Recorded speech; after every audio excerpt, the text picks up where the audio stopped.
Right. Good afternoon, everybody, and welcome to Aegon's 2025 Capital Markets Day. My name is Yves Cormier. I'm the Head of Investor Relations.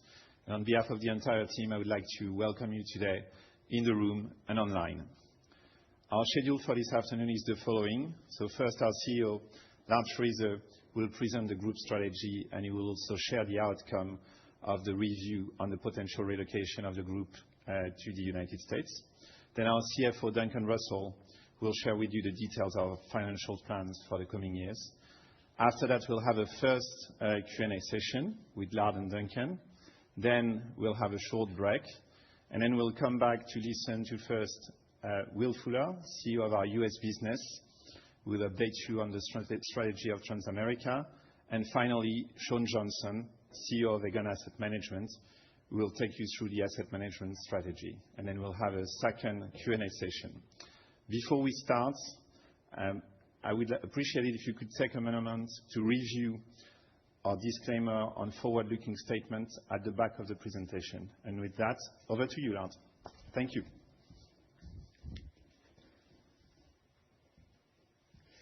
Yes, so good afternoon here in London. It's great to see all of you here. And hi to everybody, all our colleagues on the webcast and other investors and people who are watching.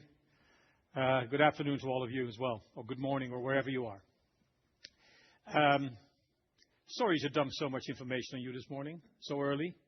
It's a bit of a long press release, and we have a lot to go through, so I suggest that we dive in immediately. So, fellow stockholders, colleagues, investors, and analysts, today is an important milestone for Aegon. We are announcing a set of coordinated actions that will shape the future of our company.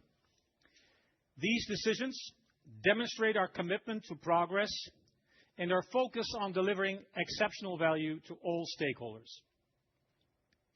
I look forward to sharing these actions with you and to discuss their significance for Aegon and our stakeholders. So let me now take you first through the key announcements of today. Our ambition is clear. We want Aegon to become a leading force in the US life insurance and retirement industry. This strategic objective sharpens our focus and supports our continued growth. We are re-domiciling our headquarters and legal seat to the US, which is a pivotal moment in Aegon's history, and it positions us at the heart of the world's largest insurance market, where we already have a strong and growing franchise. After the re-domiciliation to the US is completed, we will rename the company, the holding company, to Transamerica Incorporated, or Transamerica Inc. We have defined Aegon Asset Management strategy, and it is now fully aligned with our US ambitions. Our leading US life insurance and retirement company will be supported by a global asset management business. Sean Johnson, the CEO of Aegon Asset Management, will explain more about this later today. We will continue to focus on the profitable growth of our international businesses. These are mainly joint ventures with strong local partners that are increasing in value as their growth plans unfold. On Aegon UK, we are launching today a strategic review to determine how to maximize its value. Every option is under consideration as we pursue optimal outcomes, including a potential divestment. We are building the foundation to execute Aegon's US strategy via an $800 million investment into Transamerica and a reinsurance transaction to de-risk Transamerica's secondary guarantee universal life portfolio, which will reduce capital employed within financial assets by $300 million. The free cash flow per share will increase post the transaction, both relative to the situation we had pre-ASR disposal and relative to an alternative of using the 700 million euros to buy back shares. Duncan Russell, our Group CFO, will elaborate on this topic in his presentation later this afternoon. I'm proud to share that we are achieving all our financial targets for 2025, and we are communicating new financial ambitions today, including a dividend growth of over 5% per annum. This is supported by growth of free cash flow of around 5% per annum and growing OCG of between 0% and 5% per annum. Aegon's operating result is expected to grow by around 5% per annum as well. For the next year, we announced the intention of a new share buyback program of 400 million euros, 200 million of which will be executed in the first half of the year. For the one-time implementation of the relocation and the associated introduction of the US GAAP accounting standard, we are setting aside a budget of 350 million euros over the next 3 years. This investment is a commitment to our future, enabling us to operate with greater agility and comparability to peers. But to appreciate these steps fully, I believe it is important to place them in the recent transformation journey of this 180-year-old company. So let me take you back to 2020. Exactly 5 years ago, I stood before you to share my vision for Aegon, its potential, its challenges, and its future. At that time, Aegon was a structural underperformer. Our strategy was unclear, our global presence was sprawled across 20 markets, and we faced significant headwinds. A lack of strategic focus, suboptimal capital allocation, a volatile and leveraged capital position, and a culture that was struggling with execution.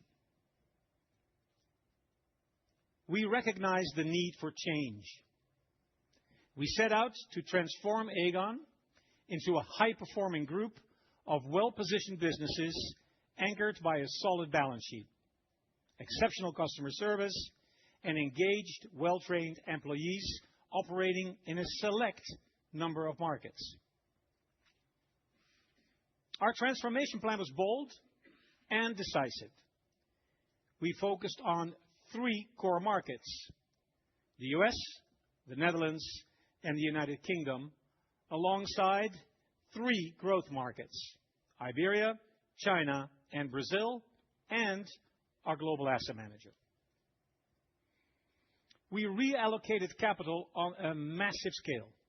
We reduced exposure to low-return financial assets, and we increased investments in strategic assets with attractive returns. We acted decisively on subscale businesses or exited those in small markets. We substantially reduced group leverage, lowered our risk profile, and built a rock-solid balance sheet. We aligned our organization with our strategy, building an execution muscle through a highly granular operating plan. And we installed and maintained a rational and disciplined decision-making process. Today, 5 years later, we can proudly say we have delivered or outperformed on all of the targets that we set and communicated at our Capital Markets Days in both 2020 and 2023. Aegon is now a much better performing company. We have wholly owned businesses in the US and in the UK, joint venture partnerships in Brazil, China, and Spain, and Portugal, a niche high net worth business in Singapore and Hong Kong, and the global asset manager. In the Netherlands, we contributed our businesses to ASR, creating a national champion in which we now hold a 24% stake. Our capital employed in low-returning financial assets has decreased significantly, while our capital employed in strategic assets, where we generate attractive returns, has increased. We reduced group leverage from 6 billion to 5 billion euros. We hold 1.9 billion euros in cash capital at the holding, exceeding the high end of our target range, and we have grown dividend per share by double digits every year. By combining our Dutch business with ASR, we have created substantial additional value. We have used proceeds from this transaction to reduce group leverage, strengthen the balance sheet, reduce the share count, and participate via our stake in the synergies that are created. The management team at ASR is doing a great job in integrating Aegon's Dutch operations with their business. Since the transaction, our total shareholder return on the stake in the combined company was more than 50%. With the integration largely complete, I can announce today that I will step down from the board of ASR as soon as a successor nominated by Aegon is appointed. This will give me the time needed to focus fully on Aegon's further transformation and on our relocation to the US. Our business units are structurally well above their operating capital ratios. We are growing where we want to grow, and our overall returns are steadily improving. Over the past 5 years, our businesses have generated a cumulative cash flow net of capital injections of 2.7 billion euros, and we have earned 3.7 billion euros proceeds from making our company more focused. We returned a lion's share of this capital to bond and stockholders through leverage reduction, dividends, and share buybacks, totaling around 6.1 billion euros. We have remained rational and disciplined in all our decision-making, even when the decisions are difficult. We have always put our customers, employees, and stockholders first. We have adapted the company to whatever change was required, such as moving the group's legal seat to Bermuda, adopting new governance, and working with a new group regulator, the Bermuda Monetary Authority. Now we're ready. We're ready for our next step, our next frontier. Since the closing of the ASR transaction and the subsequent move of the group to Bermuda in 2023, we have taken the time to evaluate our strategic options. And we have concluded that our future of our group is in the United States. In the world's largest and most dynamic insurance market, we are positioning ourselves to capture significant growth opportunities in life, protection, and retirement solutions. This relocation is not just about geography. It's about ambition. We aim to build a bigger, broader, and more profitable U.S. life insurance and retirement leader. And we want to enable this ambition by relocating our head office and legal seat to the U.S., as we want to be physically close to our main business. We want to simplify our setup and fully embrace everything we need to do to deliver on that ambition. We see the opportunity. We have the foundations. We have the execution muscle, the talent, and the financial flexibility to make it happen. Once we have established ourselves as a domestic insurer in the U.S., we will continue our journey under the trusted Transamerica brand. We will seek shareholder approval for the domiciliation at an EGM to be organized in the fourth quarter of 2026.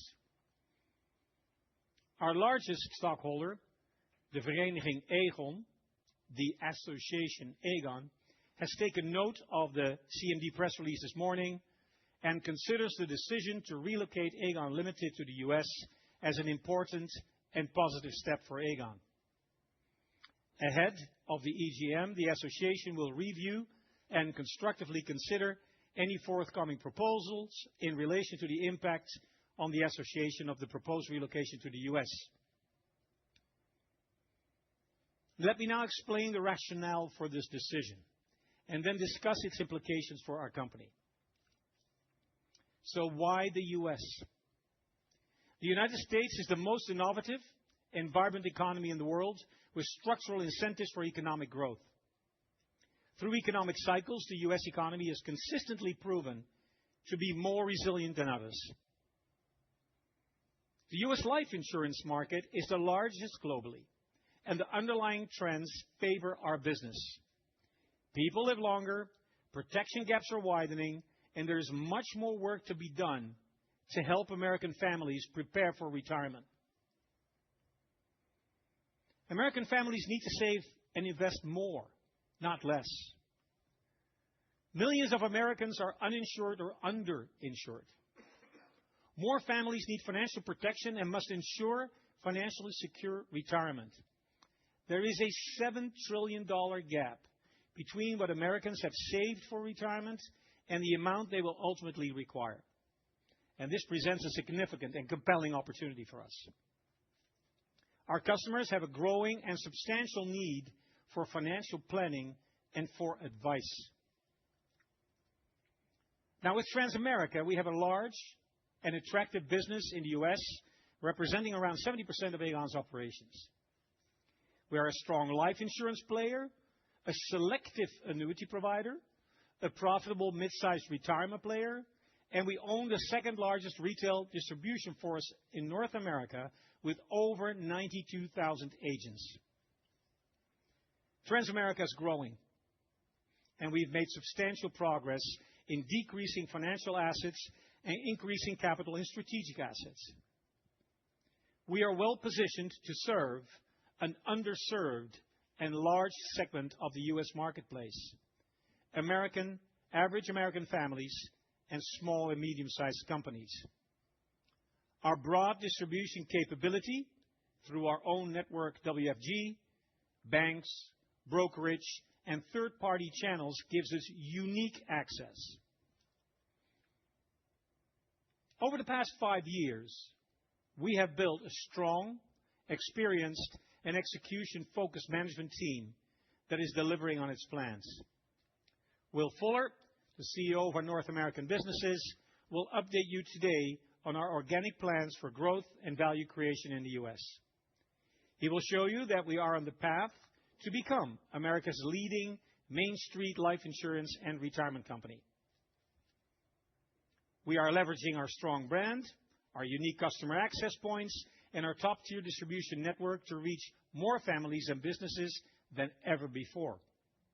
In the coming years, we will further develop our distribution engine, grow the network of WFG agents, and expand relationships with third-party providers. We have plans to modernize technology enabled by AI to meet evolving customer needs while maintaining a relentless focus on productivity. Leveraging our modern life operating model, we are expanding our product offering, scaling our franchise, and increasing profitability. We will benefit from what we call compounding economics, and we will explain that further, building on our advanced distribution and broad product offering. Our retirement business has good momentum. We are leaders in pooled plans and stable value solutions, and our ancillary product strategy is delivering diversified, sustainable, and growing revenue streams.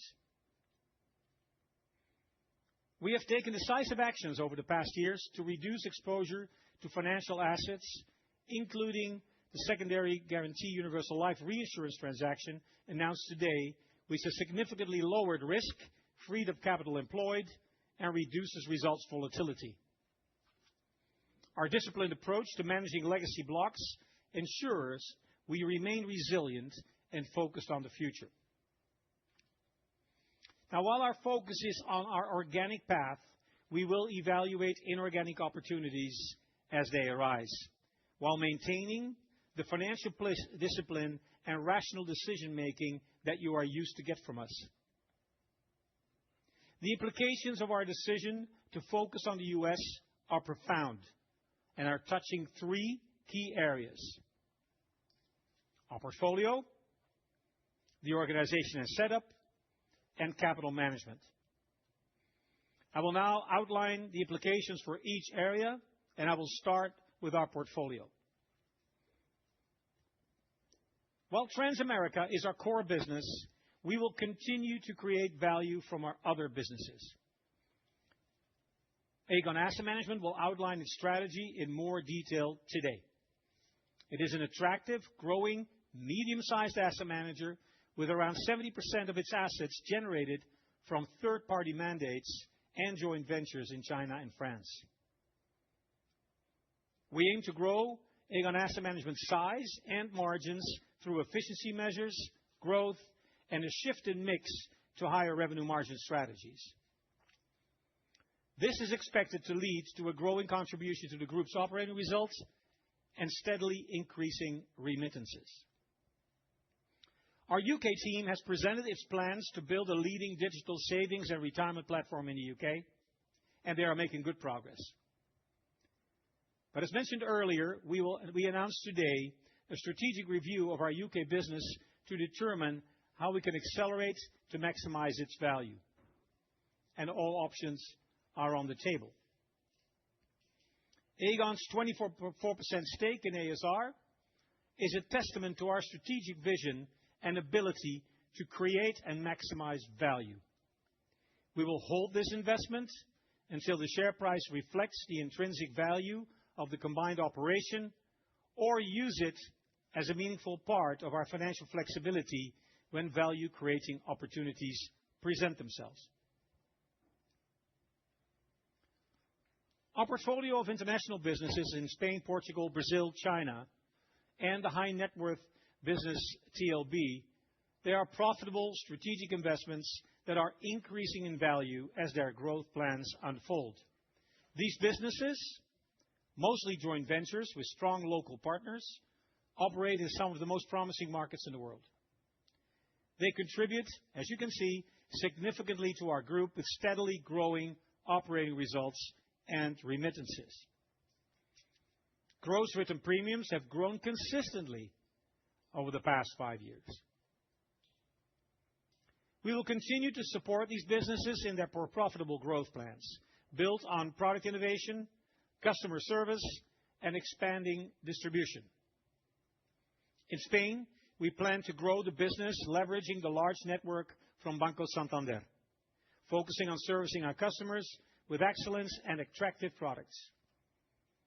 In Brazil, we want to continue our successful growth path as a top 3 independent life insurer. In China, we strengthen and expand our distribution with our preferred partners in this vast market while optimizing and preserving our capital position. At TLB, we are uniquely positioned to serve the high net worth community in Asia and the Middle East. We aim for a continuing increase in value of these businesses in the coming years. Let's go to the organization and setup. And let me share with you the organizational implications of the relocation to the US, as they are significant and they are identity defining. Aegon has always been an international group with strong Dutch roots, deeply ingrained in our 180-year history. With the decision we announced today, Aegon fully embraces the reality of its business and prioritizes resources to build a leading franchise in the US. When the redomiciliation process is completed and our legal seat moves to the US, Aegon Ltd will rename itself to Transamerica Incorporated, or Transamerica Inc., and become an American life insurance and retirement group with international insurance and asset management subsidiaries. This transition to the US will simplify Aegon's profile and create a leaner, simpler, and more focused enterprise. We will move our head office to the east coast of the US, which is likely to be in New York and Philadelphia, where we already have offices. We expect our legal seat to move to Delaware in 2028. We will be subject to US insurance supervision and become a US tax resident. We will implement US GAAP and aim to report on that basis as of the full year 2027, aligning our disclosures with US peer companies and facilitating easier comparison. We expect to move to quarterly disclosures as of 2028. To facilitate this process, which will take a lot of work, we will stop trading updates in 2026 and 27, limiting ourselves in this time to comprehensive half-year reporting. We will maintain dual listings on Euronext and the New York Stock Exchange, with common shares trading at both exchanges, and aim for inclusion in U.S.-focused indices. U.S. investors are already a significant part of our register, with 16% of common shares held in the U.S. dollars today, and more than a third of our shareholders being based in the U.S. Today, around 9% of our outstanding shares are held by U.S. index investors. We are aiming to be included in more U.S.-focused stock indices once we are established as a domestic issuer in the U.S. We anticipate a gradual shift of our investor base to become more U.S.-focused, which we expect to be accompanied with an increase in trading volumes in the U.S. over time. The relocation process will take 2 to 3 years, with key milestones along the way. And I highlight our plan to call an EGM in the fourth quarter of 2026 to seek shareholder approval for the move to the U.S. We will give you regular updates on the timeline on the way. In the second half of 2027, we plan to be ready to become a domestic issuer. At that time, we also expect to give you an update on our plans and ambitions for 2028 and the years beyond. Our aim is to report the full year 2027 results using the US GAAP accounting standard for the first time. So let's move to capital management. In this transition, our overall approach to capital management will not change. We want our operating companies to be well capitalized and to maintain cash capital at the holding at around the midpoint level of the operating range of 1 billion euros. Any excess capital will be returned to stockholders over time unless we can invest it in value-creating opportunities. This includes M&A with priority in the U.S. We will remain financially disciplined and rational in our decision-making when we assess acquisition opportunities. Within this policy, we are investing in future earnings power by growing our profitable product portfolio and accepting the capital needs associated with this growth. As such, we will continue to increase capital employed in strategic business lines with attractive returns and reduce capital in low-return financial assets. We will allocate capital to value-accretive opportunities and to initiatives that reduce our cost of capital. As we assume our new identity as a U.S.-based life insurance and retirement group over the next 2 to 3 years, we remain dedicated to our customers, providing the best products and services. We remain committed to rational decision-making, improving and growing our businesses. And we continue to be dedicated to the communities we serve, to responsible stewardship of the resources entrusted to us, and to maintaining a diverse and healthy workplace where everyone feels valued and can thrive. In the past 5 years, our objective was to focus, simplify, and grow. And we delivered. Now we're moving to the next stage, our new frontier. Our financial ambitions are both bold and purposeful, and fully aligned with the transformative strategy we have set in motion. In 2026 and 27, we aim to grow free cash flow and operating results by around 5% per annum, and to increase the dividend per share by more than 5% annually. Our focus remains on accelerating profitable growth in our strategic business lines, investing in technology, distribution, and product innovation.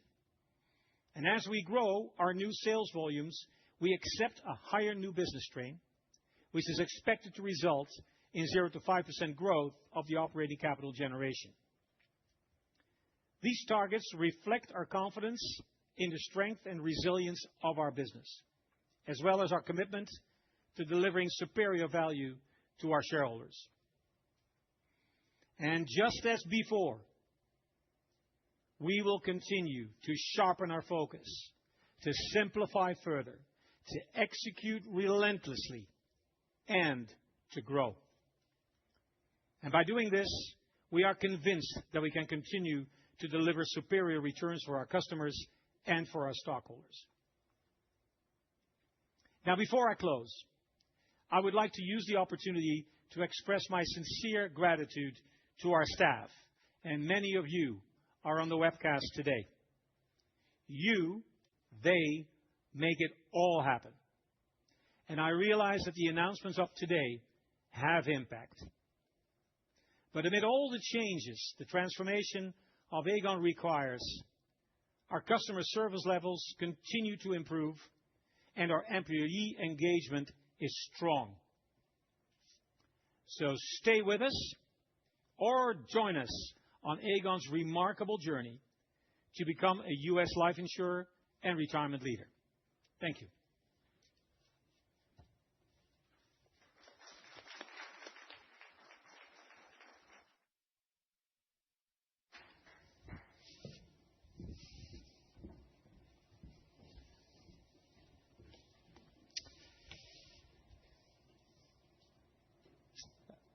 Good afternoon, everyone. Thank you for joining us today. I will walk you through our financial philosophy, discuss the U.S. financial assets, including the latest transaction announced today, share our financial ambitions, and lastly, explain what you can expect from us during the upcoming redomiciliation. I hope these insights will give you a clear picture of where we stand and where we're headed. And of course, I'll be available at the end for any questions you may have. Whilst there's no doubt that Aegon is going through a period of significant change, our commitment to value creation for our shareholders remains the same. We have a simple philosophy. We need to earn returns on our capital that adequately compensate us for the risks we take. This is embedded in our pricing, our management actions, our investments in new propositions, and of course, in our M&A considerations. And if we cannot deploy capital at attractive, risk-adjusted returns, we will return it to our shareholders. This is evidenced by the fact that our share count has fallen from 2058 million in 2020 to 1532 million as of today, a 25% drop, while at the same time improving the level and quality of our capital stack over that time. With our balance sheet in a good place, we are focused on improving the level and quality of our earnings. And as you know, over recent years, we have strengthened our actuarial assumptions and invested heavily in our business capabilities. We are doing this so as to drive up the sustainability and quality of our earnings power. Today, we confirm our move to the US, which will introduce new requirements that we will deliver over the coming 2 to 3 years. This is a significant undertaking for us, and therefore we will create some operational space by moving to half-yearly reporting until US GAAP is introduced, with no more quarterly trading updates. In the meantime, we anticipate that our disclosures will be stable, centered on our IFRS earnings and balance sheet, and our capital generation and free cash flow. Finally, on US GAAP, we will not provide commentary on the expected impact until 2027, as we will be in the midst of its design and implementation in the coming 12 months, and therefore will not be in a position to provide reliable guidance until that phase is complete. Please bear that in mind also during the Q&A. The next slide will be familiar to many of you. The combination of strongly capitalized units and readily available cash capital at the holding is central to our capital management philosophy. This structure gives us the ability to fund growth, execute upon change, and withstand stress events and market cycles. As you know, we have an operating range for cash capital of 0.5 billion to 1.5 billion, and have historically wanted to be at the top end of that range due to the extensive restructuring within our business units. But we plan to bring that down to the 1 billion mark, or the midpoint, by the end of 2026. And later, I will explain exactly how we do that. Our debt is at a healthy level. Given the announcement today of the UK strategic review, I am providing you with an allocation. Approximately 0.7 to 1 billion euros is assigned to the UK, and approximately 1 to 1.3 billion euros is assigned to the 24% shareholding in ASR, with the remainder allocated to the US. And finally, there's no change in our philosophy on our stake in ASR. We continue to be a patient shareholder, and the shares provide us with a healthy cash flow to support our own dividend and interest costs. Let's now turn to the next slide. We know that risk drives our cost of capital, and historically, Aegon's cost of capital has been somewhat elevated. Over the past years, we've strengthened our processes, both in the businesses and between the businesses and the holding company. We will remain vigilant during the coming 2 to 3 years as we execute upon the move to the US. On market risk, our general account, which is mostly in the US, is diversified and is something we feel comfortable about. Compared to peers, we are overweight investment-grade corporates and treasuries and have lower allocation to structured credit. In terms of our exposures, we have a commercial mortgage lending book, which is around $11 billion in size, but is prudently set from a credit, geographic, and refinancing maturity profile. This book is performing well, and we do not have significant refinancing period spikes in the coming years. Our corporate bond portfolio is $41 billion. And as mentioned, we are more heavily weighted when compared to peers to this form of unsecured credit. Within this, 97% is classified as investment grade. With respect to industry exposures, around 30% is in financials, 60% in industrials, and the rest in utilities. We have some non-housing ABS with an exposure of around $7 billion, but this is senior in nature and diversified across collateral types. Finally, we have a small reliance on smaller rating agencies for our processes, with 3% of assets using KBRA DBRS, and we have zero reliance on Aegon Jones. On biometric risk, over the years, we have been updating actuarial assumptions in order to improve the quality of our balance sheet, in line with our experience. Our mortality tables have been dramatically simplified, and our assumptions around mortality improvement are supported by external testing. We closely monitor our actual to expected performance, which, since our major mortality update, has trended well. We are equally comfortable with our assumptions around long-term care. We made the decision to remove morbidity improvements in 2023. We continue to apply mortality improvement for customers who are not in claim, and we have updated our morbidity incident rates to match recent experience. We also continue to implement actuarially justified rate increases when needed. Moving on to the next section on financial assets. I'd first like to highlight that this is a large block of business that has some market and actuarial sensitivities. However, it is mature and supported by a rigorous assumption setting process. We expect this block of business to generate positive OCG and positive IFRS operating earnings in the coming years, thereby contributing to the dividend-paying capability of Transamerica. Second, we have announced a clear and ambitious plan to take our capital employed down to $2.2 billion by the end of 2027. We have made very good progress on this, and we will continue to reduce capital employed hand in hand with lowering risk sensitivities. And finally, how we look at the financial lens. Well, today we announced a transaction on our secondary guaranteed universal life block, which I'll explain in more detail in a few minutes. But as we assess third-party transactions, we're looking for two things: the price compared to our valuation equity, which can be seen as our view of the economics, and an overall accretion to free cash flow per share. Let us now look at the financial assets in detail on the next slide. Here you can see a breakdown of the capital employed, statutory versus IFRS reserves, and key risk exposures by segment. My main message is that the level of reserving in aggregate between our best estimate view under IFRS and our capital framework is similar, and that strengthened further after the transaction announced today. Although, of course, there can be differences between the blocks.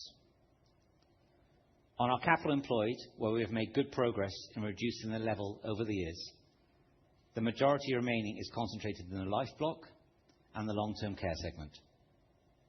You will note that there is relatively limited capital deployed on variable annuities, and this reflects a conservatism on the reserving.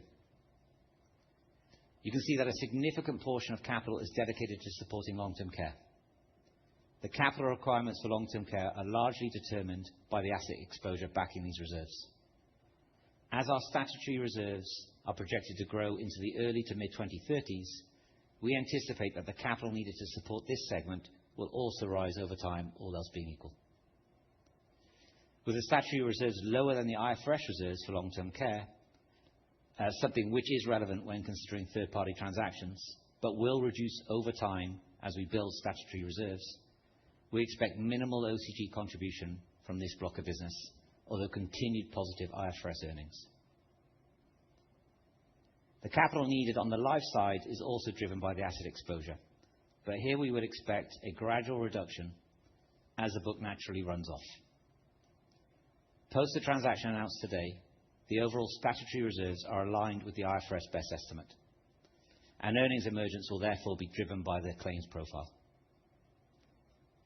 The VA reserves on the statutory side are healthy, thanks in part to the reserve flooring that is in place and that you know about. And this explains why the capital need is smaller, as there is a strong interaction between reserving level and capital level for variable annuities.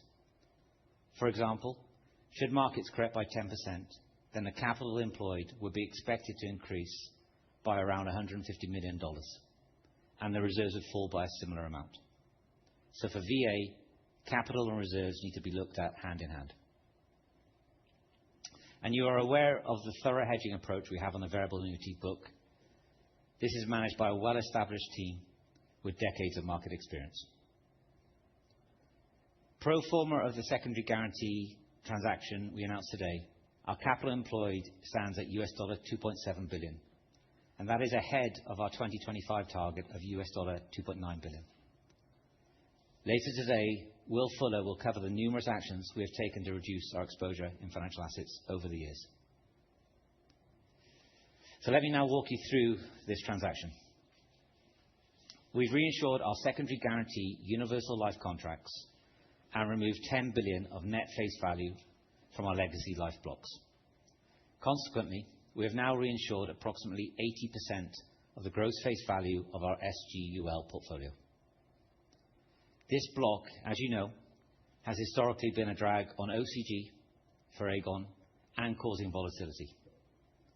And we are transacting at a small premium to our IFRS best estimate liability, meaning that we believe the price we are achieving is similar to our view of the best estimate cost, while we are also removing through the transaction the risk of variance in that liability.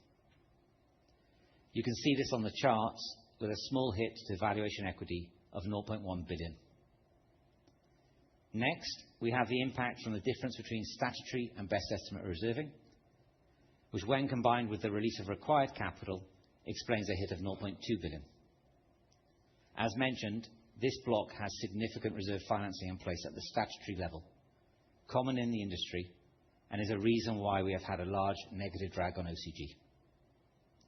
And then finally, realised losses on investment assets disposed in association with the transaction and constraints on DTA recognition also hit the capital on day one, the latter being a timing issue. Adding up the combination of the economic price impact, the statutory to economic differences, and the impact of realised losses and DTA gives an overall large 700 million hit to statutory capital. To neutralize this, we will inject euro 700 million of capital, essentially the proceeds from the sale of our ASR shares a few months back.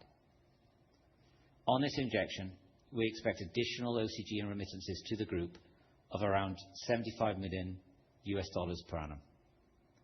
And this means that the free cash flow per share of Aegon Group will increase post the transaction, both relative to the situation we had pre the disposal of ASR shares and relative to the alternative of using the 700 million euros to buy back stock.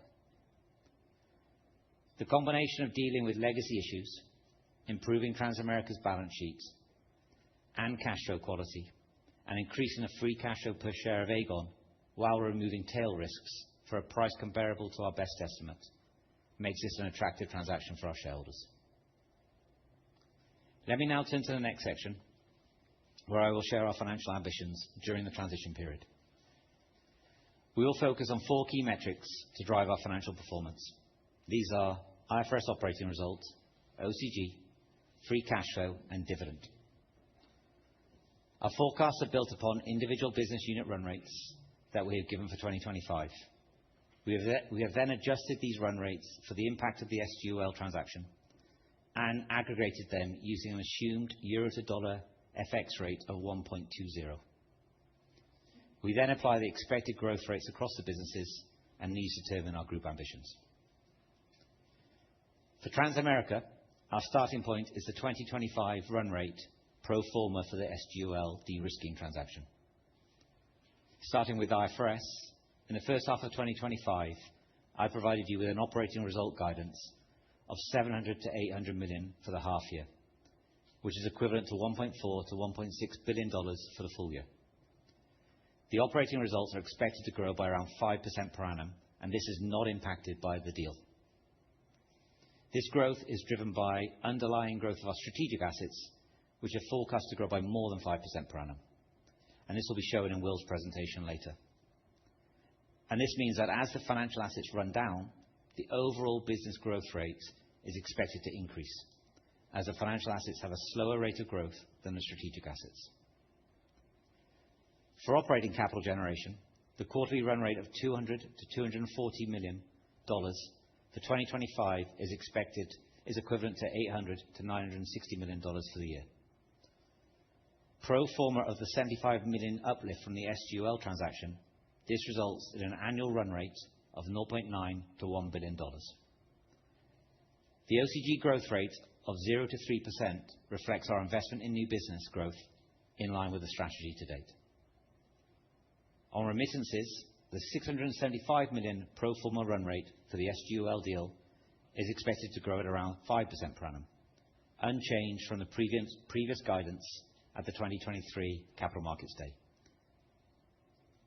This reflects our desire for stable, growing remittances from the business units, reflecting underlying development in capital generation and earnings power.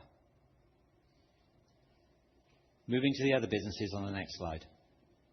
For the UK, our operating results, OCG, and remittance guidance are consistent with what we communicated at our webinar last year.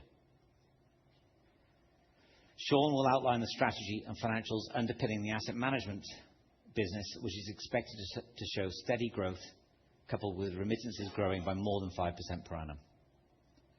And our international businesses are also expected to show steady growth, although we expect some drag on OCG from China, which also does not pay dividends given its capital position. Remittances from the international businesses are expected to be largely flat as TLB gradually reduces its dividend after distributing excess capital over the past years. Turning now to the group consolidated view.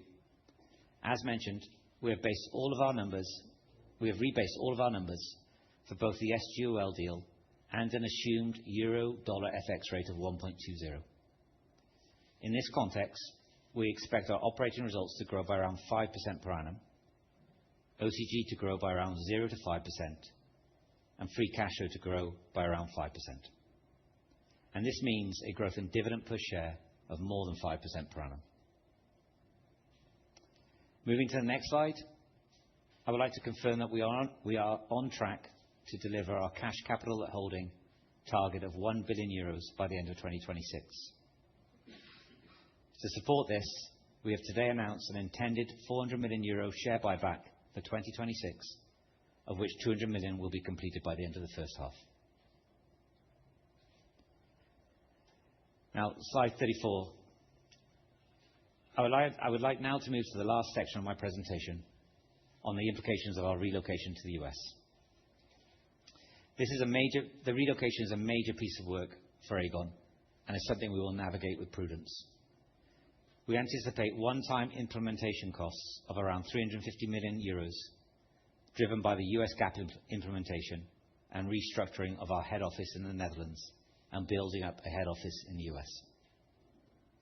US GAAP implementation constitutes around 40% of the one-time cost, and around 60% of the total cost will be booked in the holding, and it should be factored into your cash capital projections.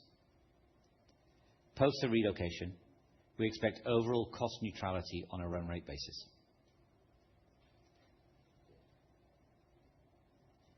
And this is because we anticipate some cost and tax synergies, but also expect some higher costs from the generally higher cost environment present in the US.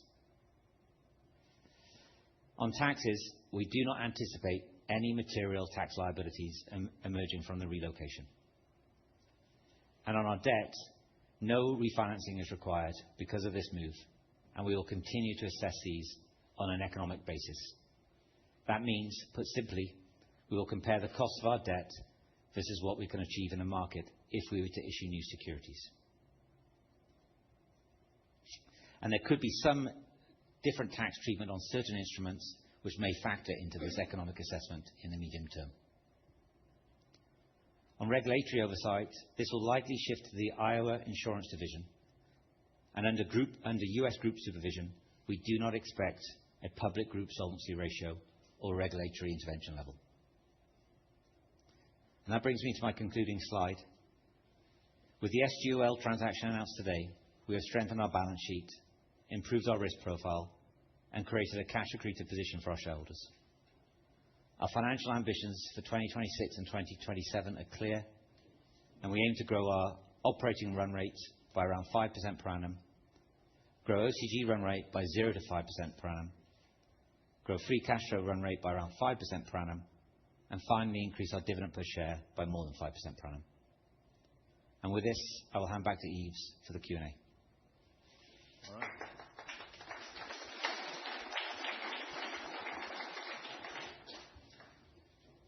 All right. Thank you, Duncan. So before we start the Q&A session, just a few rules.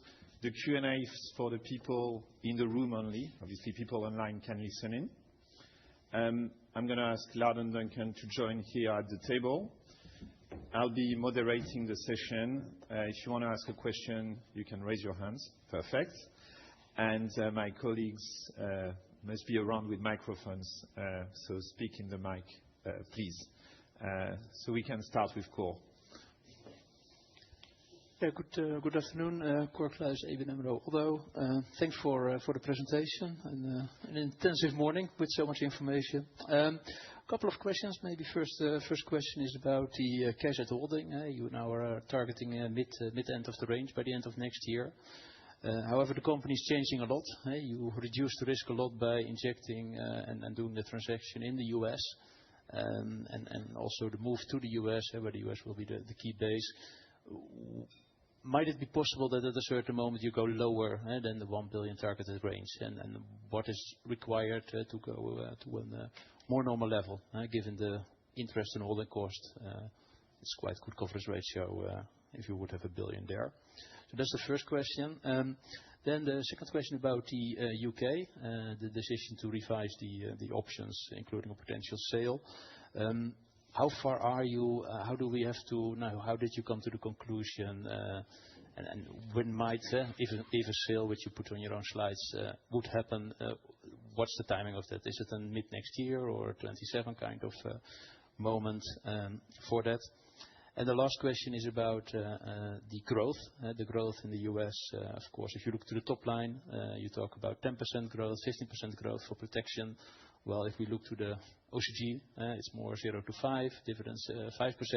Can you give that bridge. It has to do with new production, probably the financial assets. But could you help us a little bit to show that bridge? That were my questions. All right. Thank you, Cole. So I suggest Duncan takes the first question on the cash capital holding. UK strategic review is probably from Lard.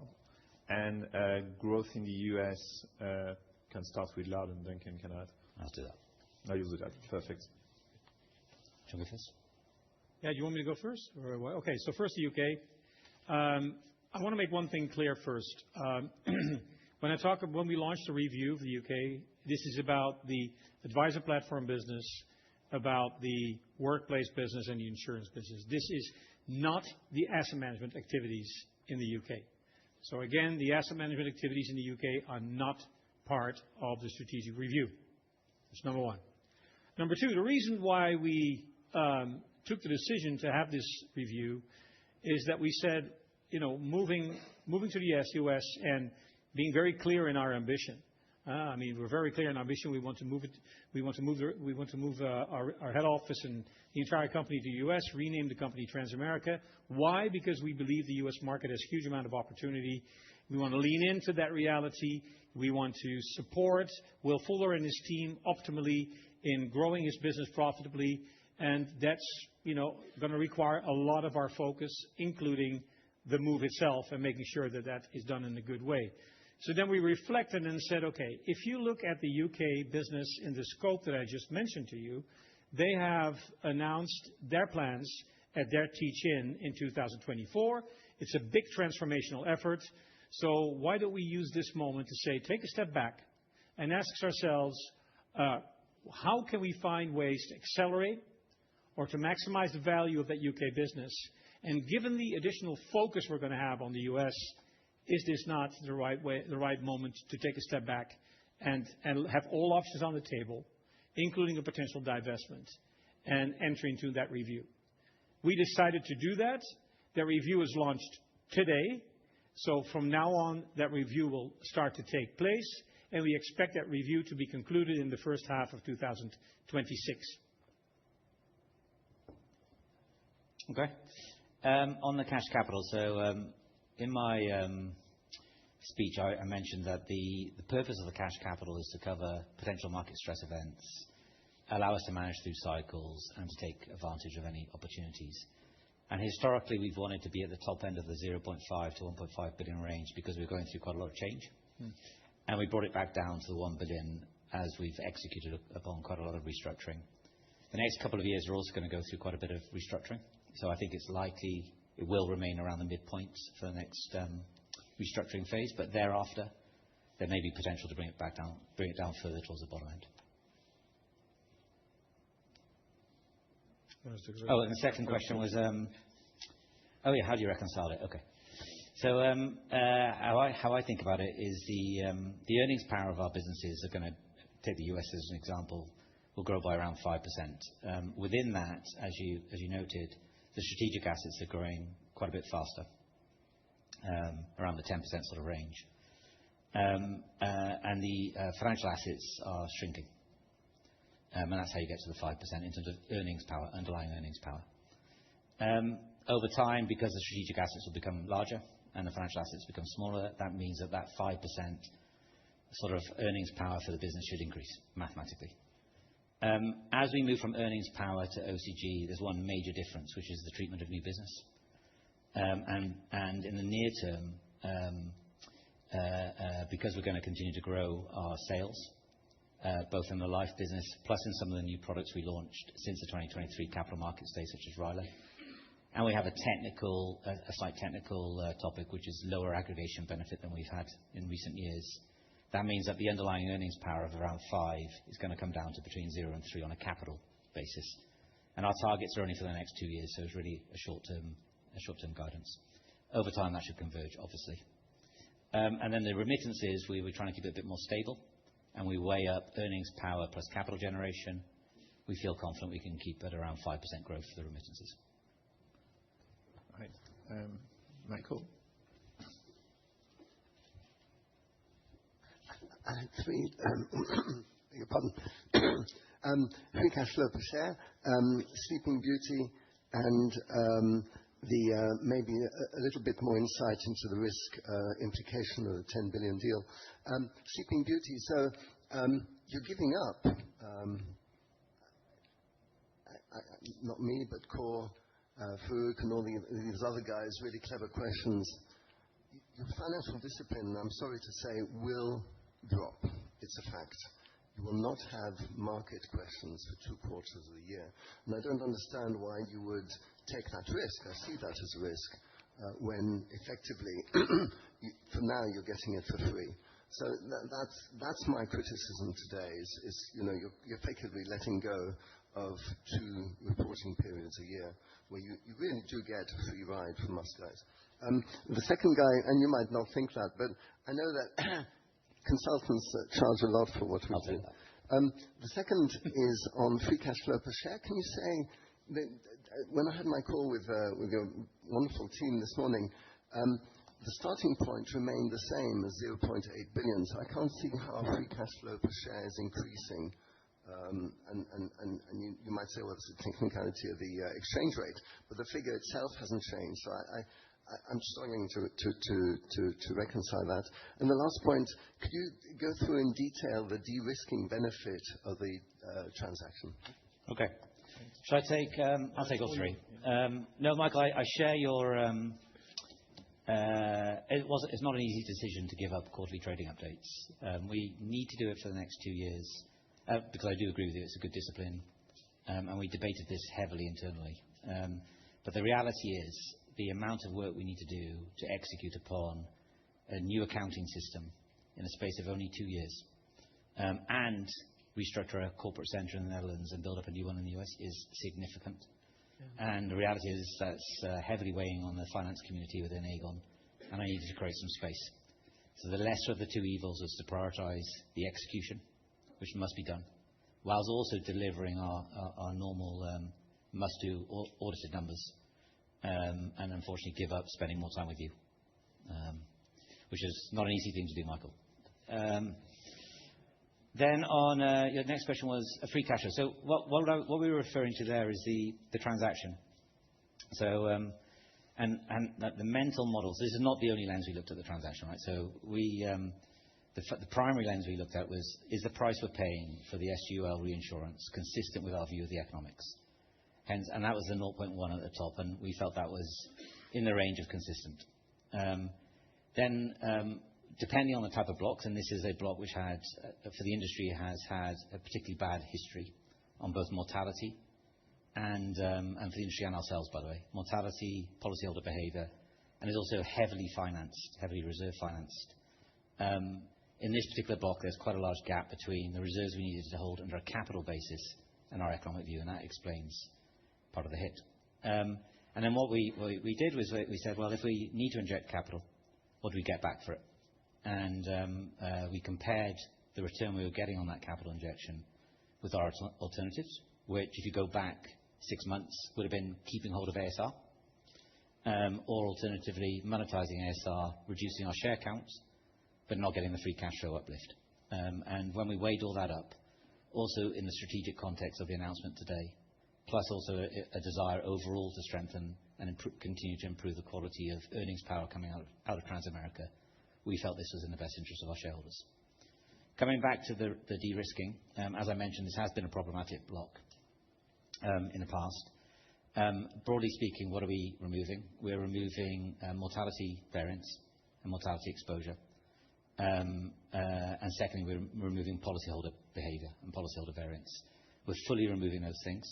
And at the same time, we are unwinding 2 captive structures associated with AXXX reserving, which is all of the captives we have on our secondary guarantee universal life. Oh, yeah. Okay.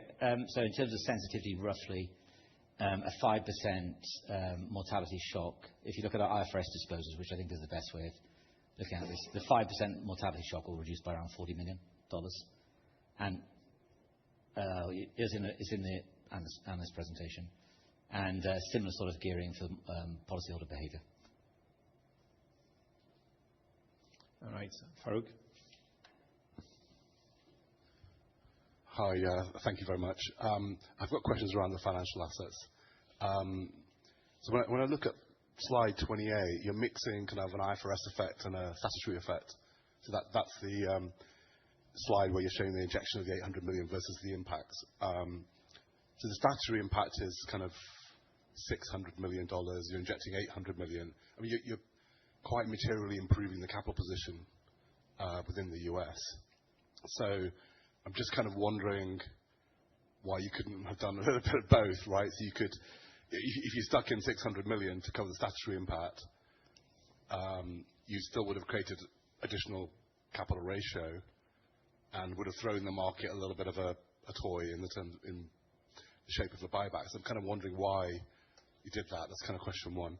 Question two is when you look at your 2.7 billion of capital employed and the 2.2, how much left? How much organic effect is there that's left? I'm guessing not a lot.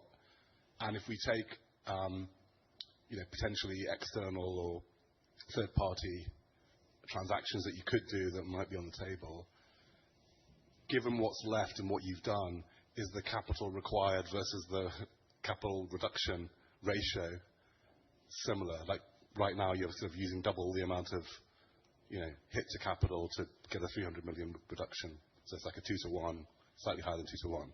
So should we sort of pencil in that there's going to be quite a significant need for more injection into the US to get to that 2.2 billion target?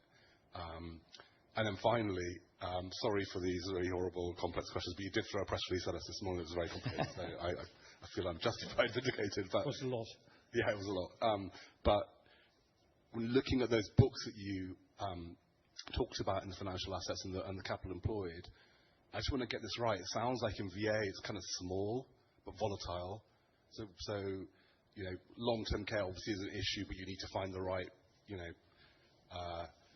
kind of buyer for that in financial terms. I was kind of wondering what actually possibility there is. So VA doesn't sound like it would do much, but it will remove volatility. Long-term care, maybe there is a bigger impact, but it's a more tough to do transaction. So what possibly could you do? Thanks. Yeah, okay. It's almost as long as the press release. If we go through it, we don't mix up IFRS and stats. So what I was trying to do in that slide is break down this deal between the economic price. So how do we view the underlying economic price, which is 0.1. Then the gap between our economic view of reserves and our statutory reserves, which is 0.3. And then the gap, and then the impact of statutory, not technicalities, but additional statutory impacts, such as we have a DTA constraint, which is a timing topic, and also when we realize losses on bonds, we need to take it under the statutory framework. So that's what I was trying to do, reconciling there, not really mixing IFRS and statutory, just trying to explain a bit how much is due to economics, how much is due to reserving, and how much is due to other things. If you want to do like for like, the IFRS impacts are broadly minimal. So there's very little impact on our IFRS balance sheet and very little impact on our operating, whereas the capital impacts are large impact on balance sheet, large impact on earnings. Actually, in terms of the injection, we injected enough just to neutralize the RBC ratio, but with one caveat. We also, in terms of how we structured this transaction, we've also become a minority shareholder in the structure. And that explains the gap between the total injection and the amount of capital hit we take. It's roughly 100 million. So we've become a minority investor, which I can expand upon if you want. So that there was no strengthening of capital or anything like that. It's just neutralize it plus a minority investment. In terms of moving forward from 2.7 to 2.2, well, the good news is we've moved from 4.1 to 2.7, and there's only 500 million left, so we're well ahead of the plan. And we're going to continue to drive that forward. I think we'll explain later, you'll see it, we've done a huge amount of actions actually, per block of business, some of which are things we just do, some of which we need to negotiate, and some of which are transactions. So when I look at the move from here to 2.2 and thereafter, I think we have ample management actions we can take, and we can really select what makes most sense for us, again, within the framework of getting an economic price and being free cash flow per share accretive to our shareholders. If you look at those blocks, you're right, the VA is small from a capital perspective, because it needs to be seen hand in hand with the reserves, but it is volatile. That volatility is something we would like to continue to tame. LTC, we're going to build the reserves up over time. That's why the OCG is hovering around 0. Over time, the LTC statutory reserve should converge more with IFRS. There is a lot of actuarial and uncertainty in general within that block. If we were to do things there, we'd probably have to pick where it makes sense to do it, where there's a bit more certainty. On the life insurance side, we've done 4 transactions, and we'll continue to see what makes sense. All right. Thank you. Nasib? Hi, thanks. Nasib Ahmed from UBS. Sticking with financial assets, just wanted to understand how this deal compares to what you've got left in Universal Life. You've got 700 million of locked-in capital. 300 million has been reduced, and you paid 800 million for this, and you've said this deal is more complex than the others. Kind of related to that, OCG benefit, 75 million. How much of a drag is left? On my maths, I think it's another 75 million from the UL block as a whole. Should we think of kind of, if you were to de-risk that remaining 75 million drag, is it another 800 million to go? That's question number 1. I guess subplot, how would you fund it, given that you're at the 1 billion by 2026? You had the ASR proceeds. Is it going to be ASR plus a bundle deal or something of the sort? Second sub-question, free cash flow versus OCG conversion. It seems like you're growing your OCG in the U.S. much faster than, sorry, free cash flow is growing much faster than OCG. Is that a drag on your RBC over the next couple of years? On international, you're paying out more than 100% of OCG. I know you said free cash flow remittances is stable, but how sustainable is that payout ratio? Finally, on asset management, it's 55%, right? It's all related to the payout ratio. It's very low. Can that payout ratio increase within the asset management segment? Thanks. Okay. Right. Okay. The SGUL deal we did today. We've dealt now with 80% of the SGUL. As I mentioned, we have no more reserve financing in place. With this transaction, we're unwinding 2 captives, both based in Vermont. We have no AXXX captives left in place. The remaining SGUL we have, the remaining 20%, the statutory reserves are actually a bit higher than the economic reserves. Again, coming back to that mental model, we transacted more or less close to our economic price, which is reassuring. We got a hit because the statutory reserves were quite a bit less than the economic. For the remaining block, that's not the case. In aggregate for the whole of the Universal Life, they're very similar before the impact of releasing required capital. We feel in a comfortable position in aggregate for the remaining Universal Life and secondary guarantee Universal Life blocks. How much of a drag is left? We'll have to give you some precise numbers, but it really depends, and this is what I said in the speech, it depends on the claims pattern. Within the overall aggregate reserves, which are similar to the economic level, there are certain blocks which are less well reserved and certain blocks which are better reserved. In general, we're less well reserved on older ages, and they tend to die a bit earlier, to put it bluntly. That could be why there's a drag in the nearer term on OCG. Over time, it should be okay. How will we fund things? Well, just to be clear, we're in a position where we're well ahead of our target in terms of reducing required capital. We only have 500 million left to go. We're going to continue to look at options to bring that down and do that as fast and as we can. In order for us to do a transaction which requires a capital injection, if we were to do one, then it would have to do 2 things. It would have to be at a price which makes sense for us economically, and it would have to lead to free cash flow per share accretion. We're going to be very disciplined because we want those 2 things to be met. In terms of OCG to free cash flow conversion, you're right, although it's not, because OCG is a higher number than free cash flow, 3% on a bigger number, 5% on a smaller number. Actually, it doesn't deteriorate the RBC at all. The payout ratio anyways is below 100% for Transamerica, partly because we have restructuring costs below the line, which are going to continue for the next couple of years. On the international segment, don't forget we have China, which is a negative OCG of around 50 million per annum, which will actually increase slightly. Actually, if you do it unit per unit, and China doesn't pay a dividend, obviously. If you do it unit per unit, we're not distributing more than the OCG, so it is sustainable. Asset management payout, why don't we leave that for Sean this afternoon once he's talked you through the whole plan? All right. Thank you. Ian?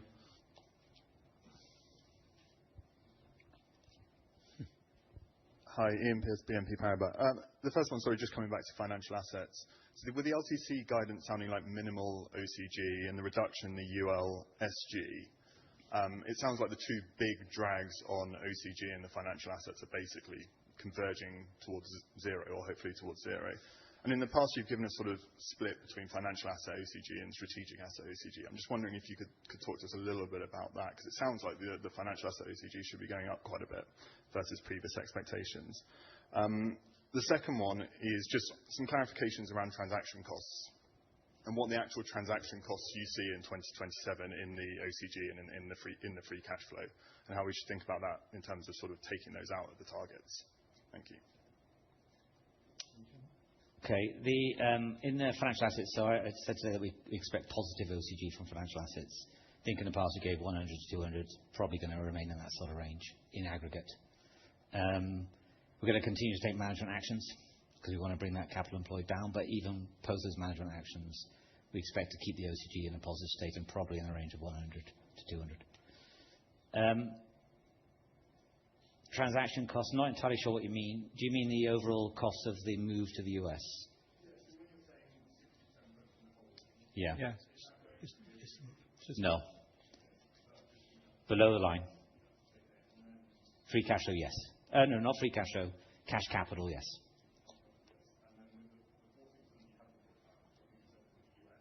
Yeah. Sorry, you need. That also below the line. Can you speak in the mic? Yeah. So everything's going to be restructuring below the line one time costs. But it does impact, obviously, capital, and it does impact overall cash. It's multiple years. And spread over 3 years. So roughly 1 to 2 percentage points drag on the RBC in the US, for example, per annum. All right. Martin? Yeah, behind. Thank you. Martine Kuipers from MN, asset manager for several pension funds in the Netherlands. I realize for the setting of today, my questions may be a bit unusual, but they relate to non-financial factors. But it is something we take into account as part of the assessment of the relocation. I have 2 questions. What future do you foresee for Aegon's current ESG policy? You have, of course, broadened the quite fragmented or local approach to a more overarching approach. So I was wondering if you intend to keep that or maintain that policy. And the second question is on the protection of minority shareholder rights in the new situation. So in Delaware, is there anything you can share on that as well? So thank you very much for the question. On the last point, we're going to enter now into a process where we will obviously need to present an entire package to our stockholders for approval in the EGM that we're going to convene in the second half of next year, the fourth quarter, to be exactly next year, where we will include all the governance implications we're moving to a new legal system, we're moving to a new market with a legal seat. That will mean that we need to make adjustments to our articles of association, et cetera, to comply with the local regulation, also the local environment there. We will present that at that point in time, so I cannot really, at this point in time, comment on that. The first question you had about ESG, a couple of points there. We have recently, on the 30th of December, we have put up new targets on our website. You can see them there. And we will continue to report on those. And I want to remind everybody in the room that as long as we have securities listed at the Euronext Stock Exchange, be it equities or be it bonds, listed securities, we will report under the CSRD framework the progress that we are making towards the targets that we have. When it comes to our identity and the way we operate and the way we roll, if you will, it's very much ingrained in our DNA that we believe that the company needs to continue to take good care of the communities that it serves and is a very good steward of the resources that are entrusted to us. And we find that very important, including a healthy workplace, including diverse teams that perform well, and including an environment where people feel valued and can thrive. So that will not change, and we'll continue to report on the progress that we're making as per the disclosures that we do, and continue to report on the CSRD guidelines on that. All right. Heidi, do you want to take the mic? Hi, thanks very much. Hadley Cohen, Morgan Stanley. Most of my questions have already been asked, but I still have a couple. Firstly, I guess for you, Lard, I understand why the UK, you're putting the UK business under strategic review and what have you. Can you talk about, were the other international businesses under consideration at all to put under review? I guess if I look at a lot of your US peers and focusing on the US and what have you, they've de-emphasized a lot of their non-US operations over the last few years. So how we should think about the scope for that in that context, I guess particularly within your European businesses. And then second question, I guess more for Duncan, around, I think within the 1.4 to 1.6 guidance for the operating profit for the US this year, around 900 to 1.2 billion of that is from the strategic assets, which I think delivered around about 600 million. So if I were in the first half of the year, so if I were to annualize that, we're sort of at the upper end of the range. Is there anything that we should be aware of or thinking about that would suggest that you're not at the upper end of that range for the strategic assets component? Thanks. So let me first talk about the international businesses. So the international businesses are all joint venture partnerships. We all have local strong partners in the local markets, which we co-own the business. That's number one. The businesses are doing well. You saw the chart on the way the operating result increases, on the remittances. Okay, not China, but the remittance patterns, etc. And they continue to grow profitably at a good clip. Most companies are 9% growth for Spain and Portugal the last couple of years, CAGR, 9% growth on CAGR on China, a 26% growth CAGR on the Brazilian business, to give you an example. So these are profitably growing businesses which we co-own with local partners. We're happy with them, and we will support to continue their growth because they create value. And we believe that is a good thing for us, and we're happy holders of it. And then Duncan, I think. Yeah, on the operating results. So I don't want to get into too much guidance in the very near term. I'll just repeat what I said previously, which is on the strategic assets in particular. If you go on the distribution side, we've been investing in WFG, and we're going to continue to invest in WFG. So the margin has been a bit lower than historically. On the savings and investment side, it's a pretty simple business driven by AUA growth. We've had good momentum. And on the protection solutions, which is why we have a range, under IFRS, you can obviously get variances, which can be in any one quarter depending on who exactly dies, when they die, etc., etc. But apart from that, no, pretty consistent with what we've said in the past. Yeah. Heidi, you'll have the chance to discuss that with Will in the second part of the session. I think Jason. Yes, hi, Jason Kalamboussis at ING. Quick follow-up on Spain, for example, to understand. Is it something that you, for the moment, are operations that you want to keep, and that is over the next 2-year plan? So that's something that you can review there, or do you find that there is a longer-term aspects in there? And do you find that there is also a risk that some of your partners at some stage say, look, we know that eventually you won't sell. That's the price we're giving, and essentially you see a slowdown. So you have had, as you highlighted, very good growth over the last 2 years. But do you see that continuing at full speed, or do you find that there is anything at play that could come and lower that growth? The second thing is on your ASR stake. Could you tell us what are your thoughts when you move to the US if the dividend is going to be taxed? The third quick question, just in case, I mean, you're showing that you have about 40% of European investors. Presumably you have looked at your U.S. peers. I mean, how much in the U.S. peers, how many European investors do you have? Do you find that the transition there, some of it will be soaked up? You mentioned, I think, from indexes, but how do you see that evolution basically over the next 2-3 years? Thank you. All right. Lard, do you want to start? Yes. On the ASR stake, I want Duncan to answer that. I am still on the board of ASR. As you know, I will step down as soon as a new Aegon nominee is being appointed there. But I want Duncan to, if you don't mind, Duncan, to comment on that. When it comes to Spain, let me start there. Not only Spain, but also the other companies. Again, we're happy with these businesses. And you know what? Our partners are happy with these businesses. So we are working in close collaboration with these partners to continue their progression, their profitable growth progression. And they become more valuable over time as a result. So I have nothing other to add than we're happy holders of it. And we keep collaborating very closely with our partners. Then, Duncan?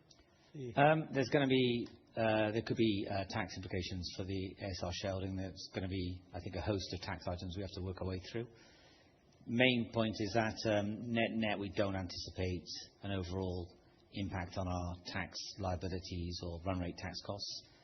We think there's lots of ways we can manage things going forward, but this is something we'll have to work through. The only other point I'll make is that when we came back to the ASR considerations, I said that the considerations are price to intrinsic value and alternative uses of capital. I didn't mention tax. So I doubt tax will be a driver of our behavior around ASR.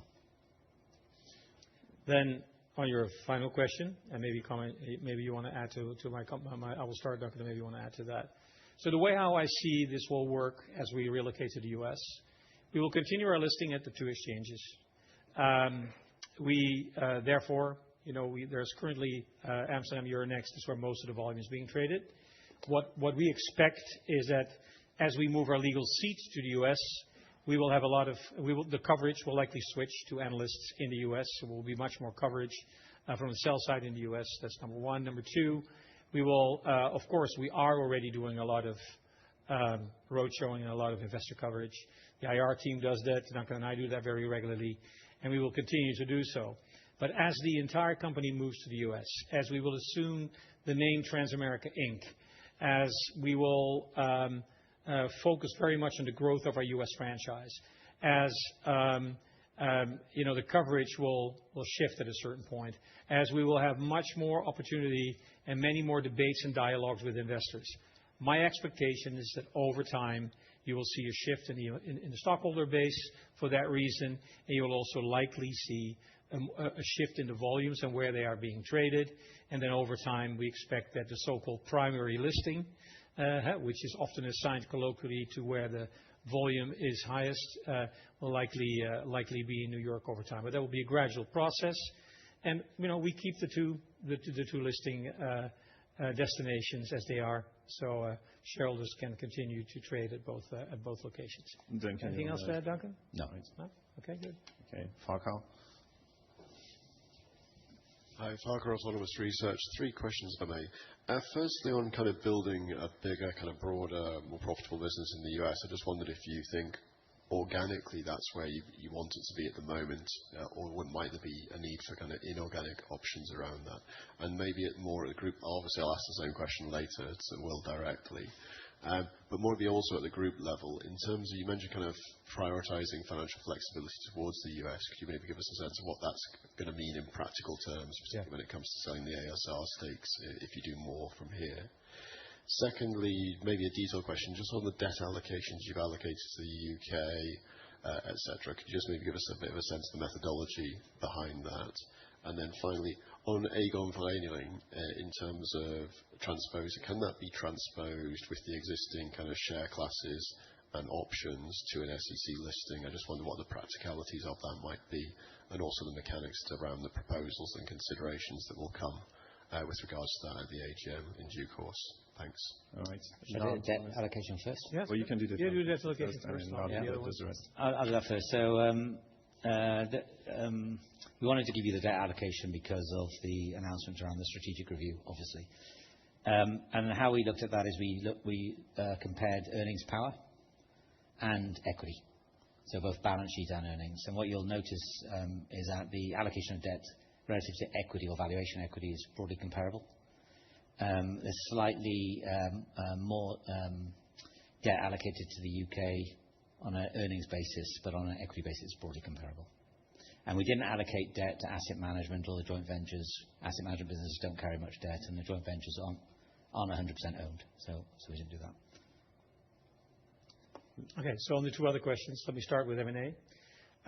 First, the point that we made about financial flexibility will be prioritized to the U.S. That is just meant to say that, and that's what we hope comes across in the press release, that our focus and ambition is really on the U.S. and extracting the value of the massive opportunities that we see in front of us through the organic path that we have. Will Fuller will take you post the break through an assessment and his plans for the coming years. We aim to support that. The financial flexibility comment that we made is to make sure that everybody understands that our priority for using financial flexibility is in the U.S., given our ambition that we have in the U.S. That's the way to read it.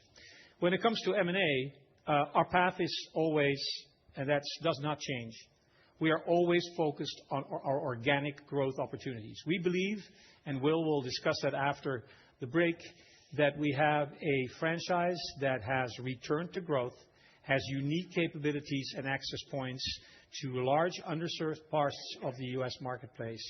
We believe that the dynamics are in our favor, that we have winning capabilities, and that we can continue to capture a lot of opportunity and a lot of growth organically. Now, as always, if there is an inorganic opportunity in front of us to accelerate our strategy and to do something that makes financial sense, we act. If we don't, we don't. M&A is just part of the toolkit that we have. We're going to be very disciplined, like you are used from us. We're going to be disciplined. Our posture to rational decision-making will not change. Our focus and our conviction is that over time, on the organic path, we will get there. On M&A opportunities as they arise on a case-by-case basis, assessed against very strict financial and non-financial criteria. Then your last point about the association Aegon. The association Aegon is a stockholder. I cannot speak for them. They have said that they find the announcement that we make today a positive and important move for Aegon, and that they will constructively evaluate any proposals that are forthcoming with respect to the governance and the setup and everything else ahead of the EGM that we're going to have in the fourth quarter of the year. Those discussions will, of course, after the decision that we just took, are going to take place in the preparations to the EGM, and I cannot speak for the discussions that we have around that at this point. All right. Thank you. Ali?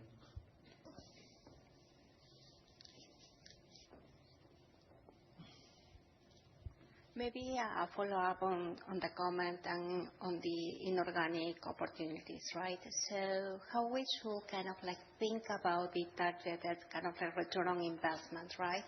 If there is a deployment of this capital inorganically, and if I see some of the press release or some of the latest acquisitions done by U.S. players like Voya, should I be targeting kind of like a similar rate of return? You want to talk returns on M&A? Yeah. I don't know exactly what Voya has targeted, but we will look at the returns we can get on any deployment of capital relative to the risks around that and the certainty we have in delivering upon those returns. In the SUL transaction we did today, we've accepted a relatively lower return, I would say, high single digit, 10% sort of mark, because we are relatively certain about the outcome, because we know it's a reinsurance deal and we know what's going to happen on the back of it. If we do M&A with uncertainty and more risk, we need a higher return, and vice versa. It's really case by case, depending on what exactly the proposition is and our certainty around delivering upon the execution. If I may push a little bit on that one, if it's kind of like, will you see this kind of like uncertainty premium around 5, 10%? It depends how uncertain it is.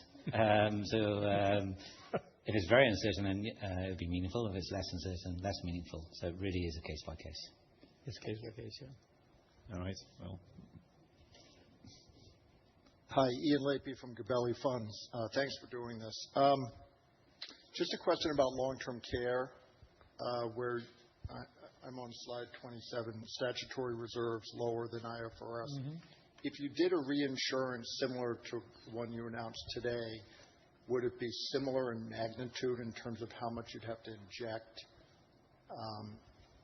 So you reduced capital employed by 0.3 billion for universal life, and you're injecting 800 million. Would it be anything like that for long-term care?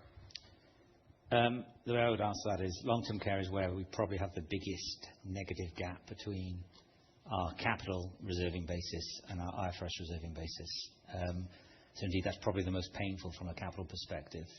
It's probably also where you have the most variance around the economic price, because there's quite a lot of uncertainty in the prediction around long-term care compared to the other blocks.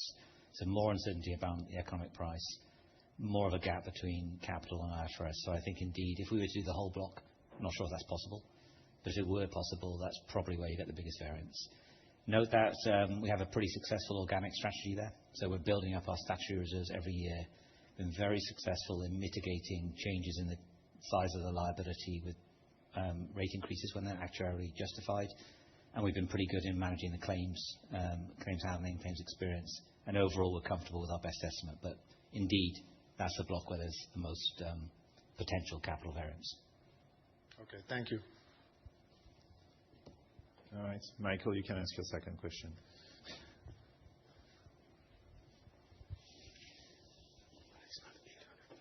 So one question is a fun one. It was the picture. It's not this picture. It's the one about San Francisco.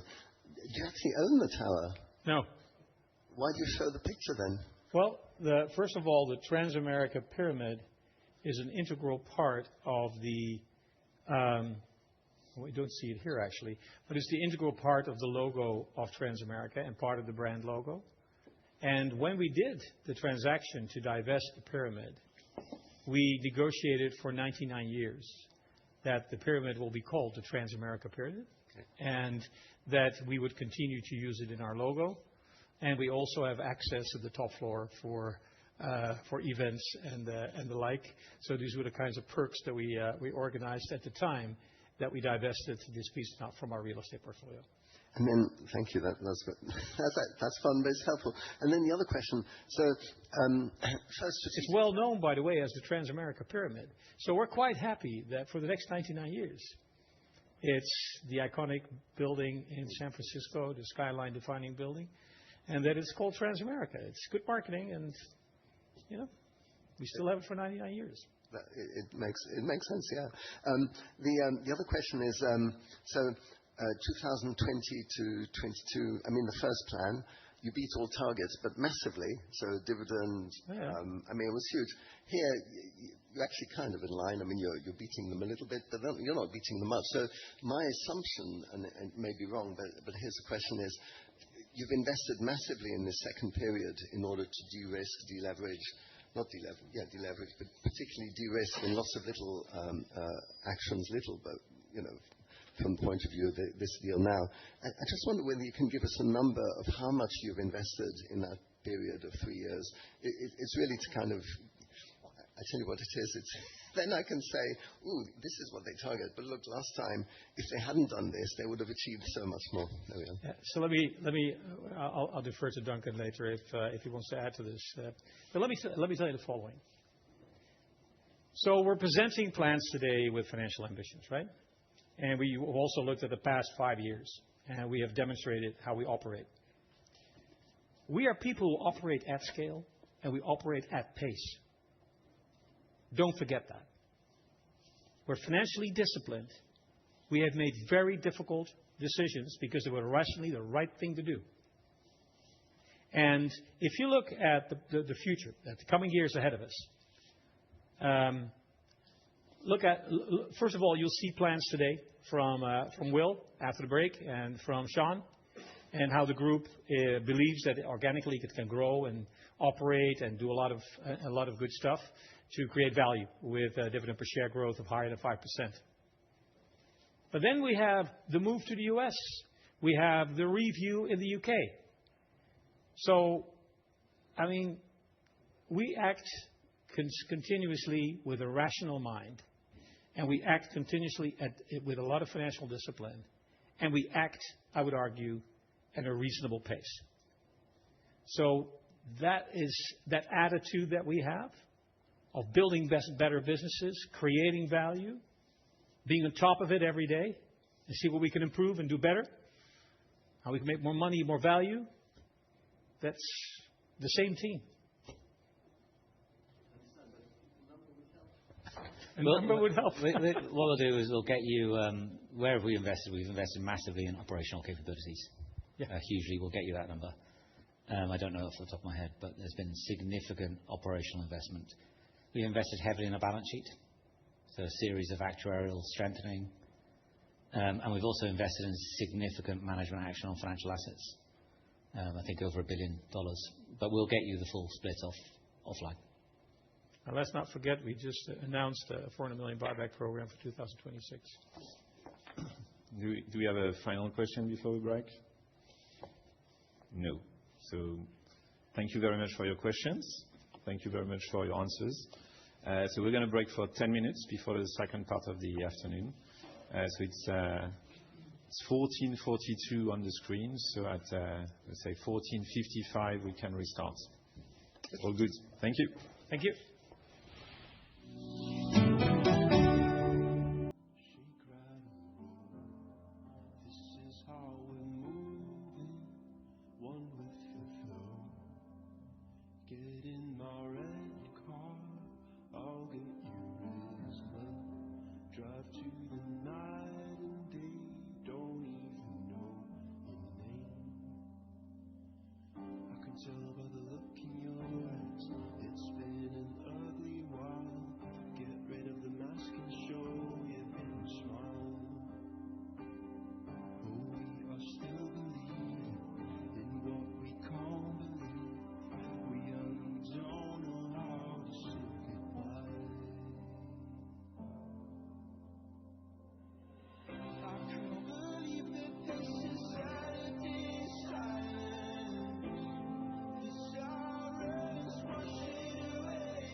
Start. Okay.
Welcome back, everybody.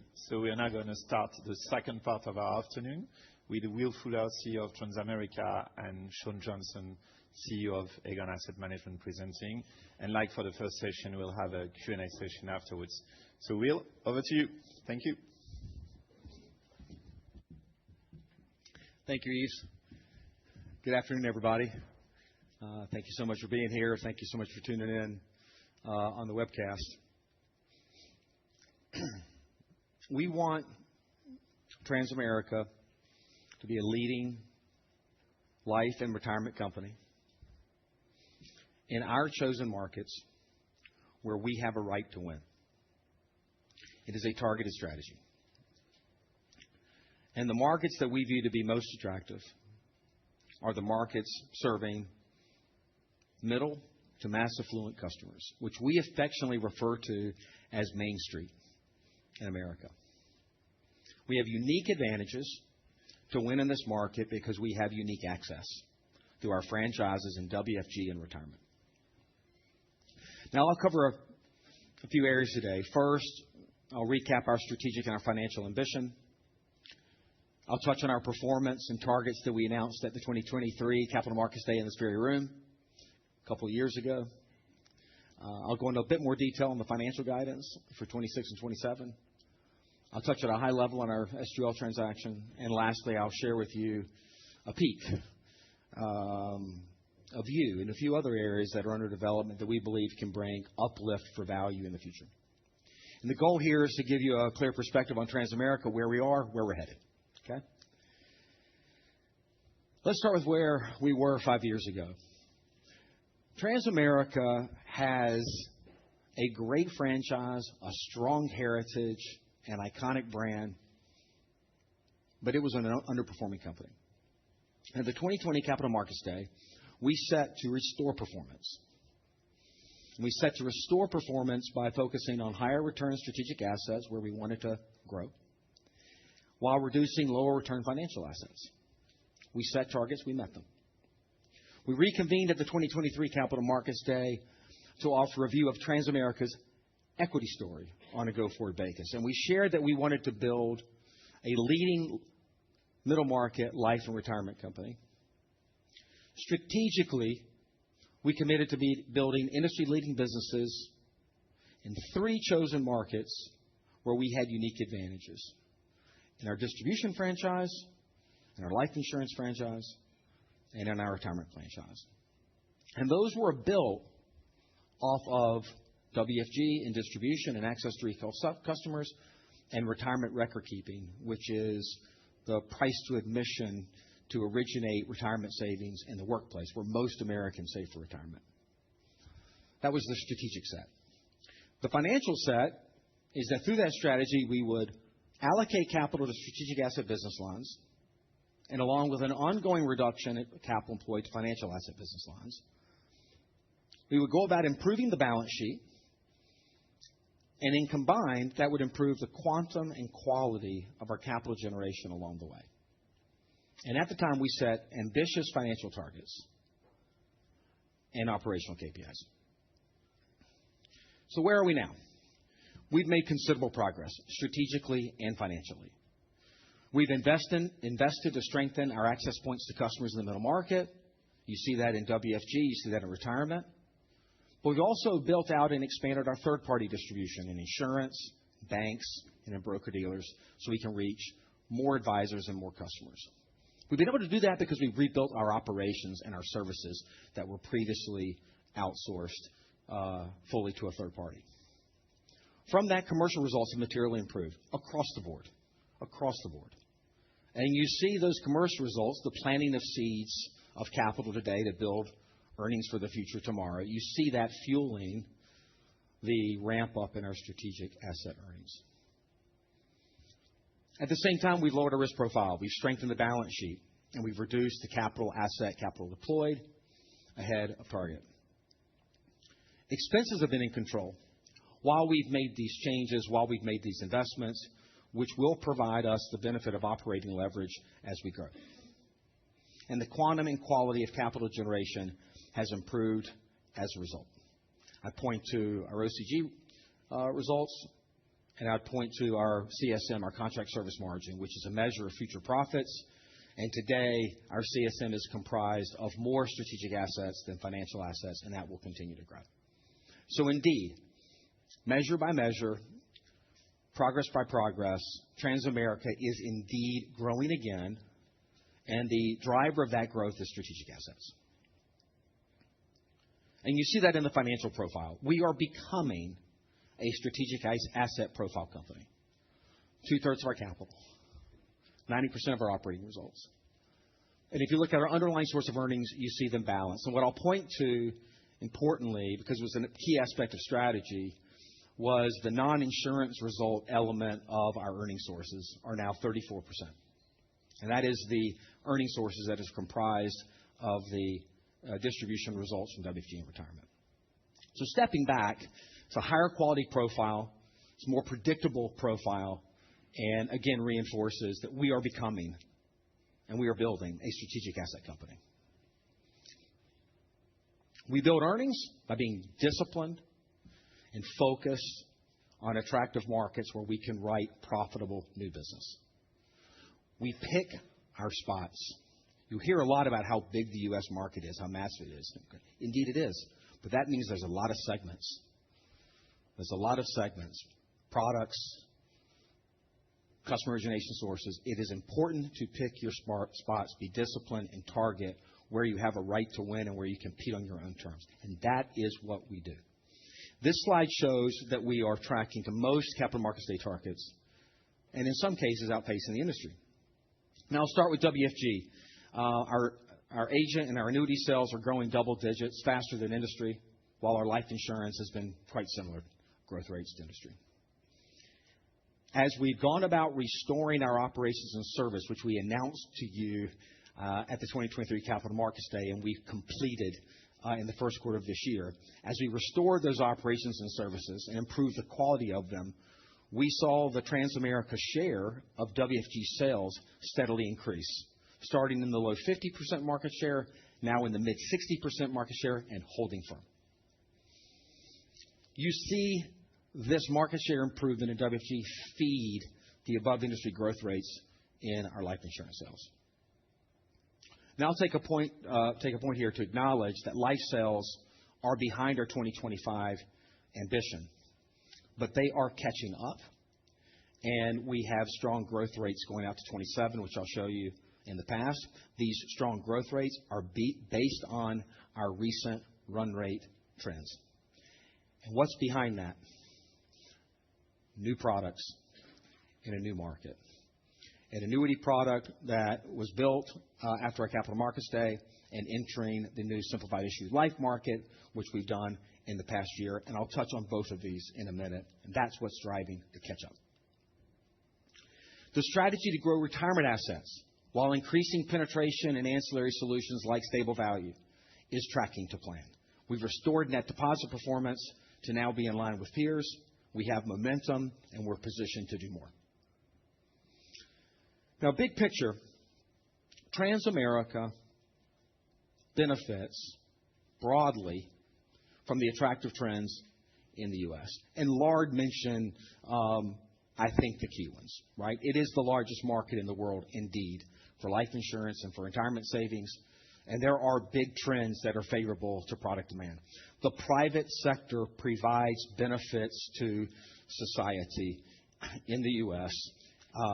And when you have the dynamics of people living longer, baby boomers, retirement in masses, I acknowledge this year, I believe, is peak 65, which is the peak of the baby boomers turning 65 is this year, giving you a sense of where the American demographic is.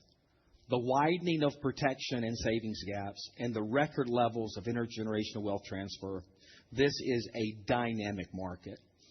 And when you look specifically and you zoom in to the consumer demographics and you look to the middle class in America, which is, I would define as the middle market and the mass affluent market, you see that the need, first of all, the size of those demographics are massive, and they have a substantial need for financial planning and advice. But they are historically underserved, and they are not crowded with competition. We have a way at Transamerica to effectively, economically reach and serve these customers, and we tailor our solutions to them. WFG is a unique engine to access retail customers in this market. Our retirement record keeping is an advantageous way of reaching customers where they work, which is where they generate primary savings for retirement. And so when I think about these markets and I think about our advantages in them, I see a very profitable space for us with a lot of future runway. Next, and Lard mentioned this, our philosophy is to have a model that is built around the benefits of compounding economics. And what I mean by this is that distribution and as retirement record keeping grows, it feeds the product solutions that we create and we manufacture. So, for instance, as WFG volumes grow, it feeds our life insurance products, it feeds our annuity products. As retirement assets grow, it feeds our ancillary solutions like stable value. And you see our strategy playing out. We have momentum. We have confidence that there's a lot of potential ahead. And I believe this is further bolstered by Aegon's decision to prioritize the focus to the U.S. Now, stepping back for a minute and offering operating result guidance for the next 2 years, and Duncan mentioned this, is to increase by 5% per annum. Well, underlying this are the business segments. The strategic asset business lines are growing at a rate faster, around 10%, and they're partially offset with the runoff of financial assets.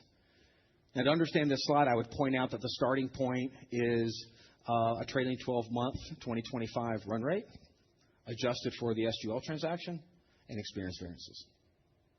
So let me for a moment walk through each of the 4 businesses. Now, I'll start with WFG. 92,000 agents and growing.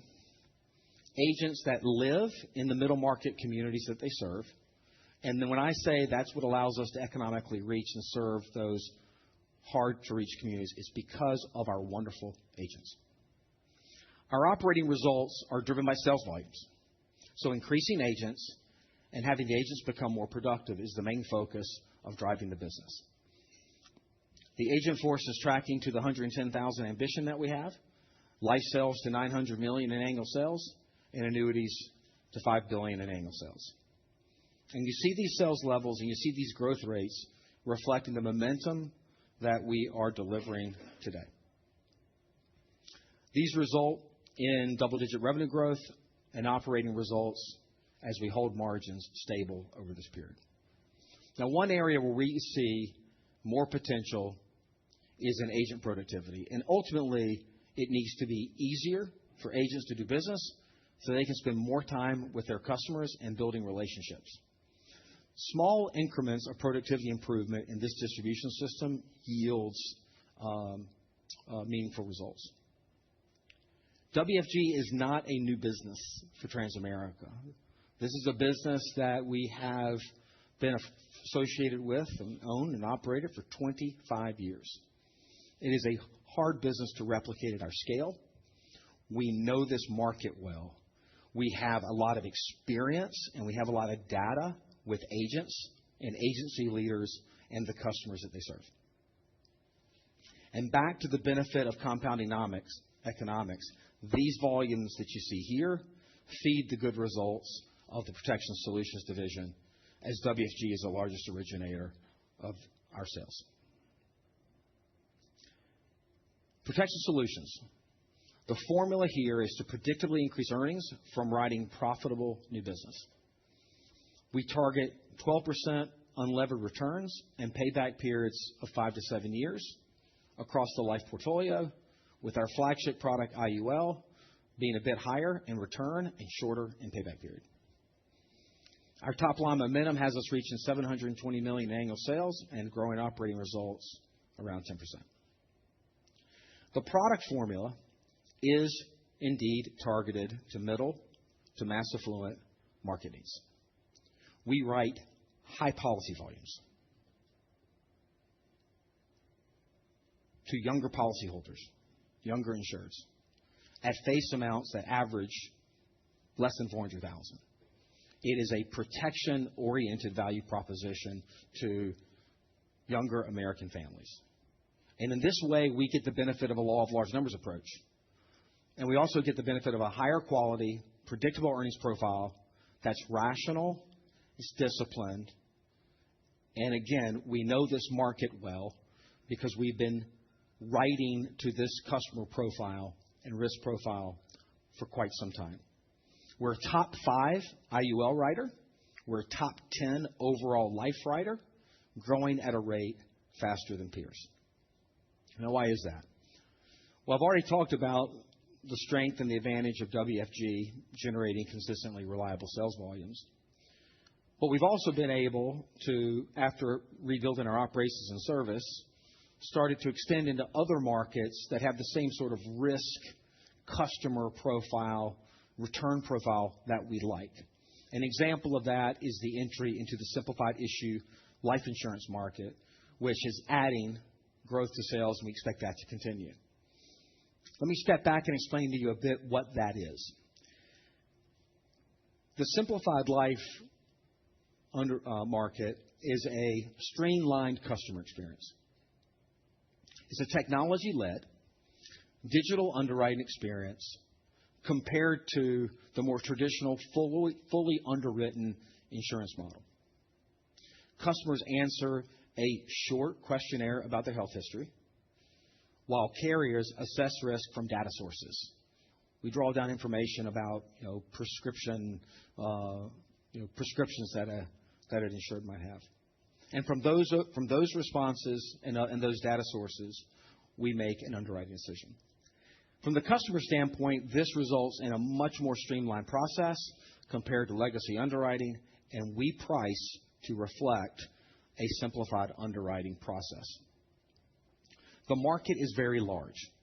It's a $1.5 billion annual premium market, and it's growing quite nicely. We started with final expense, which is a small policy face amount level. We just expanded to Index Universal Life, which is our flagship product, in the last quarter, and we'll be adding term next year. This expansion is a logical extension and add-on annuity category, again, because of the customer risk and return profile being very similar. It is a solution that's sourced from the middle and mass affluent market that we know well. We have 6% market share today, and we see a good runway to improve that. Let me underscore that this market and our success in it would have never been possible when I sat before you 2.5 years ago. But we've rebuilt our operations, our service, our product manufacturing, and added a technology partner. And it was each of those pieces that opened the door for us to expand and extend how we are reaching and serving customers. For retirement plans, I think the formula here is actually very simple. We grow record-keeping assets, and we increase penetration in ancillary solutions that bring with it higher margins, like stable value and IRAs. And you see that really just come off the page here. It's this combination of these two that have led to the ROA expansion that you see here. And this ROA expansion will continue to play out, as you see, going from 6 basis points to 8 to 11. Record keeping is, as I said earlier, the price to admission to access the U.S. workplace where retirement savings are generated. And as our record-keeping assets grow, it feeds our ancillary solutions, and that generates the margin uplift. At the last CMD, I shared with you that our financial strategy was for every $1 of record-keeping revenues, we would generate $1 in ancillary solutions. Today, we are earning roughly $1.10 in ancillary solutions for every $1 in record-keeping. We have good positions in all plan sizes and types. We are uniquely positioned in the pooled plan space, which is where small and medium-sized companies collaborate together. We are considered the leader in that space. We have many large and successful distribution partners in that space that contribute to asset growth. And looking forward, I view operating leverage here to also be a contributor to profitability. When I look at the ROA results of going to 11 basis points in 2027, we see a clear path. Ultimately, in this business, we expect to reach mid-double digits over time. Now, stepping back on financial assets.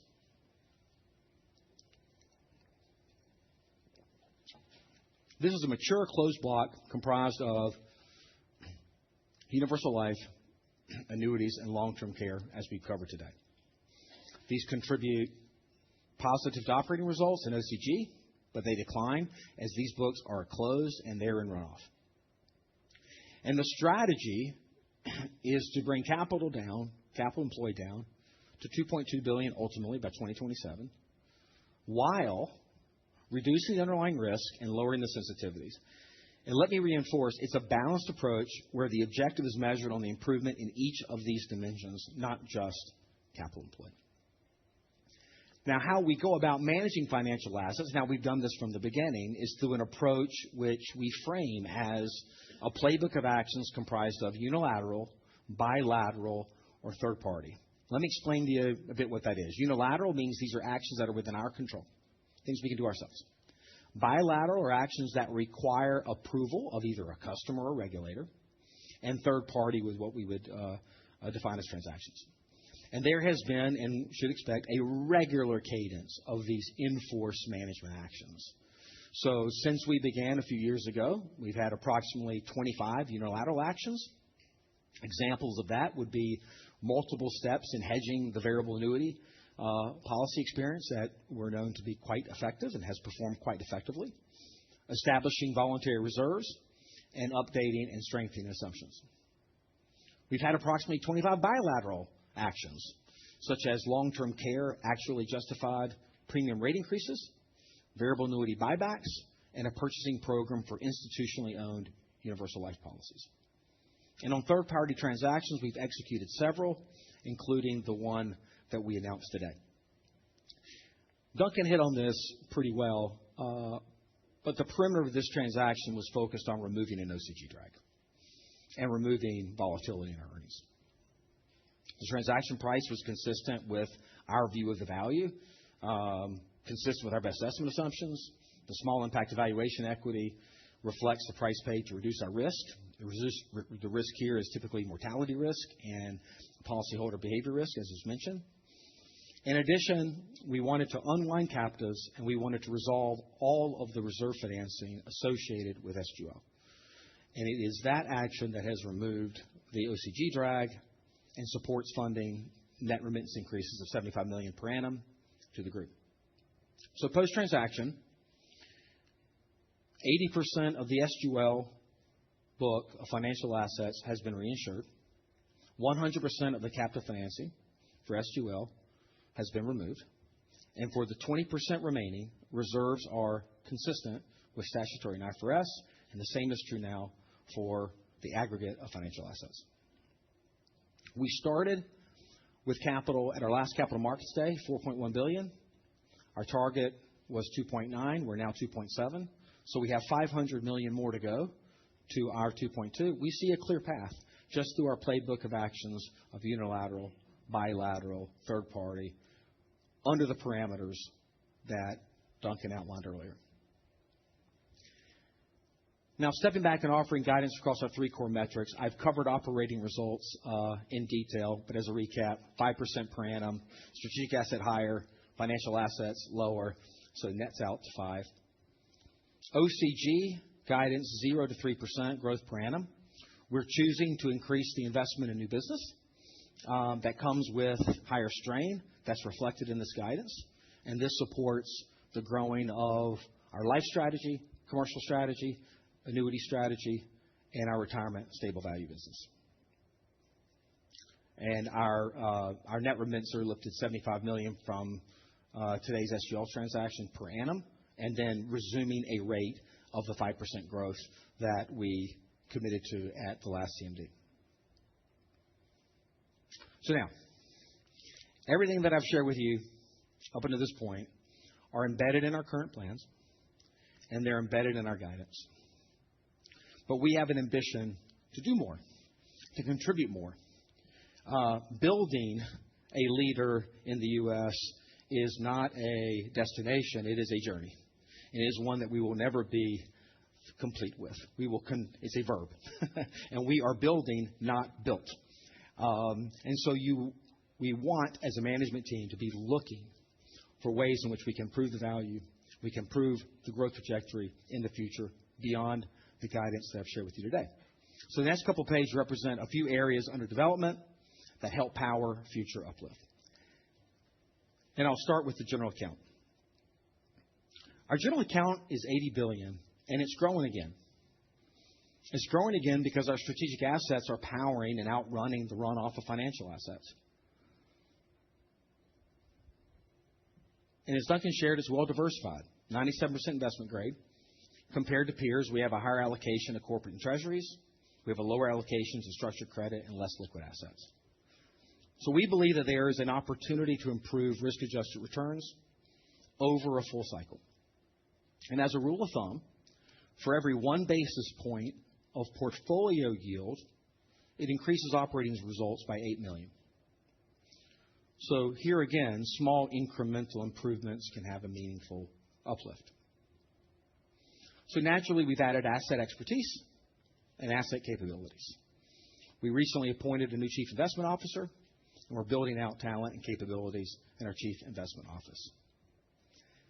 I expect benefits and uplift from the general account to be realized incrementally and over time from disciplined investing. Allocating assets to higher yielding credit on a risk and capital adjusted basis. And we'll do this through utilizing a broader set of asset classes while being prudent and mindful of the macro credit environment.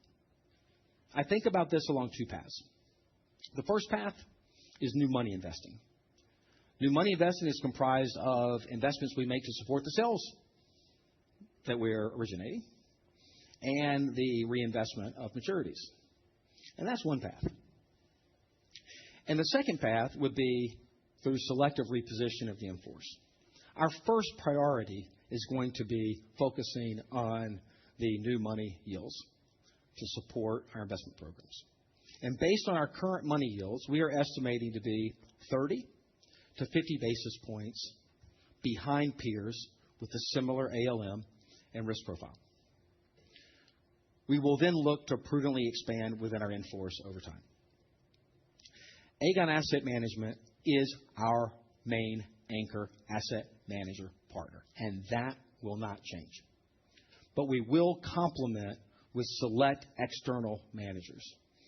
This will provide a broader and added origination sourcing that complements AAM's core capabilities.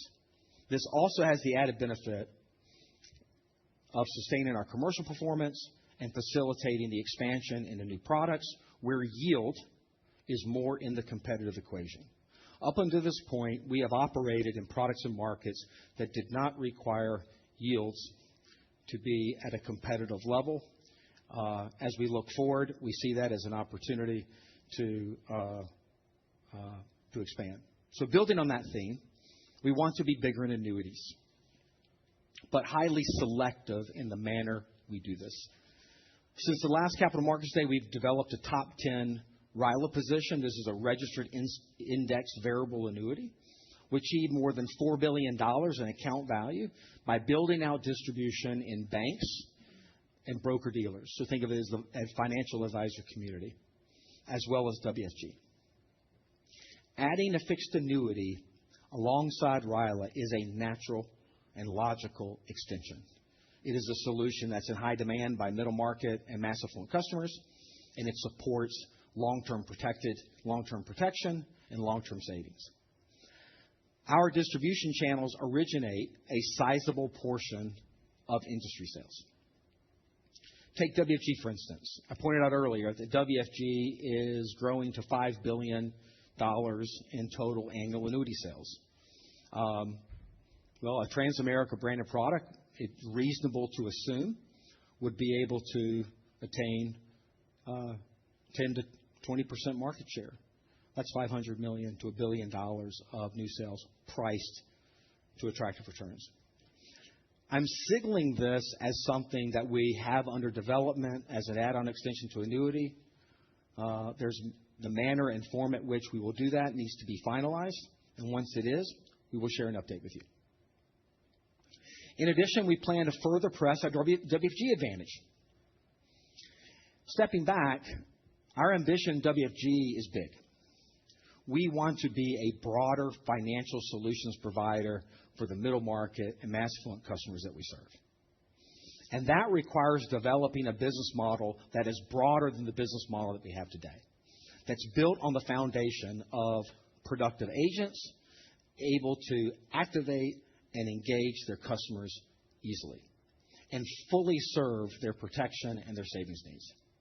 And that's done in a way that's tangible, repeatable, and sustainable strategically and from a financial performance standpoint. And with this ambition realized, we believe that WFG can meaningfully lift future earnings and valuation from where they stand today. To achieve this ambition, a critical centerpiece will be the right technology enablement and capabilities that help agents grow, scale their business, and serve their customers. We intend to start adding capabilities to this end next year. We expect to do it over a multi-year phase, and we'll provide you details as they're finalized. So once again, these are 3 examples of areas under development that we believe will be additive over time to our future growth and value generation. Now, in closing, I would be remiss to not briefly comment on the implications of today's announcement of the holding company's decision to become a U.S. company. Transamerica was founded 120 years ago with deep roots in U.S. financial services and is an iconic American brand. Over this transition period, over the next few years, what does not change is our focus. We are singularly focused every single day on building a stronger Transamerica and a better company for our shareholders and for our customers in the largest insurance market in the world. We have 92,000 agents. We have 7,000 employees and a leadership team that wake up every day to build a better company, providing those solutions and services to customers. That is no different today, and that will be no different tomorrow. We have talented colleagues. We have a coast-to-coast footprint. We have a great culture. Thousands of hard-working people that are resilient and tough, and they believe in our company's purpose. They believe in our long-term vision, and they bring it to life every single day. And I want to personally thank them for their commitments, their resilience, their unwavering support of what we've accomplished as a company, but more importantly, what we will accomplish in the future. That will not change. It will be bolstered, fueled, and powered up by Aegon's decision to prioritize resources and focus on the U.S. We want to be the industry leader in life and retirement market, bigger, broader, and more profitable in the right markets. Aegon and Transamerica fully focus on that same ambition is a powerful combination. Thank you.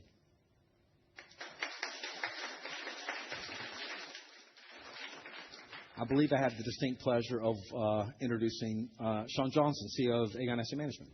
Thank you. Thanks, Will. Thank you. Thanks, Will. I'm Sean Johnson. I'm the CEO of Aegon Asset Management. Nice to meet you all. I joined just over a year ago. I joined Aegon Asset Management after I met Lard, and he explained his ambitions to have an outstanding asset management business to support his aspirations for the group. I've been in the investment business a long time, and I was convinced after meeting both Lard and Duncan that I could make a difference in leading their asset management business. The ability to have a positive impact on AAM is the principal reason I joined the company. I'm very familiar with running a global asset management business with offices worldwide. Since joining Aegon Asset Management, I've traveled to our global offices. I've met with many of our team members, and I've spent time learning and understanding the business. I was very impressed with the quality of the people I have found throughout the organization. Today, I'm proud to provide a strategic update on our business, our financial performance, and our ambitions for the coming years. Aegon Asset Management is a global insurance-owned asset management company with significant third-party clients. For fiscal year 2025, we forecast revenues between 640 million and 660 million euros, with an operating result between 190 million and 200 million.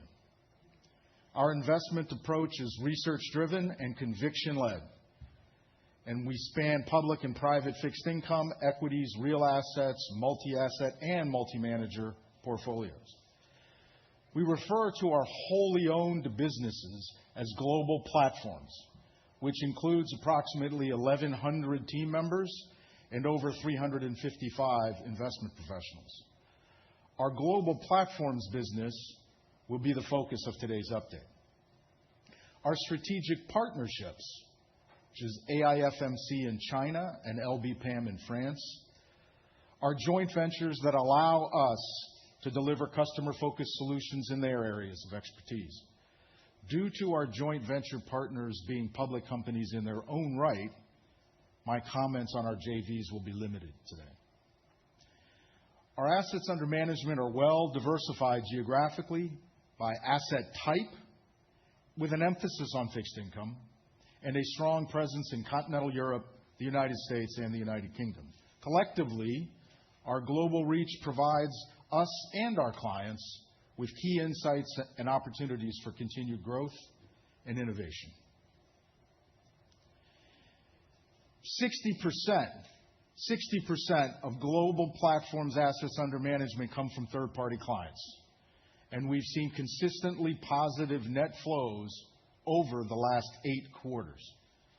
Our clients are well-defined. We manage much of Transamerica and Aegon UK's general account, as Will just told you. We manage assets for affiliates such as Transamerica Asset Management in the United States. We also manage assets for around 450 institutional clients, including over 80 insurance companies, as well as for assets managed by wholesale or retail clients. Our clients include pension funds, banks, insurers, sovereign wealth funds, wealth managers, financial advisors, and investment platforms. Our ability to attract and retain third-party assets is a testament to our strong performance and trusted relationships. Relative to performance, I wanted to show you at least a few of the strategies we have in each of the areas: continental Europe, the UK, and the US, very long-term track records. Over the past 3 years, the vast majority of our strategies have outperformed their benchmarks or their peers. That's why you see 8 quarters of positive performance or positive collection of assets. We see flows in all of these strategies. We have flows in commercial mortgages, we have flows in equities, and we've just launched a new LTAF here in the United Kingdom. Our strong track record is a key driver of our positive net flows and our reputation in the market. We manage our global platform business through 4 business units, each with strong leadership and investment capabilities. Our global platforms assets under management stand at 261 billion euros, 163 billion in Europe, and 98 billion in the United States. We have significant expertise in alternative fixed income and private debt, leveraged finance, real estate, including agricultural loans. This 4 business unit structure allows us to be close to our clients, reacting quickly to their needs. Our alternative and non-listed assets, which we generally define as any illiquid assets, across Europe and the US total 98 billion euros and is a major engine for growth in the business. Alternative strategies we already manage for Transamerica today include private ABS, private debt, and private equity, as well as several real assets. We expect our alternatives business and non-listed AUM in the U.S. to grow as Transamerica's general account grows. Since I joined the firm a year ago, we have taken clear action to strengthen our strategic position. By organizing into 4 business units, rationalizing some of our systems, simplifying the organizational structure, and renegotiating vendor contracts, we have improved our operating margin from under 6% to 15.5% in the first half of 2025. We have invested in a single portfolio management system focused on our distribution activity on third-party assets, targeting investment strategies with higher revenue margins, such as CLOs, private debt, and Euro ABS. These actions have accelerated decision-making in the business, improved our scalability, and positioned us for further growth. Looking ahead, our strategic priority in asset management are clear.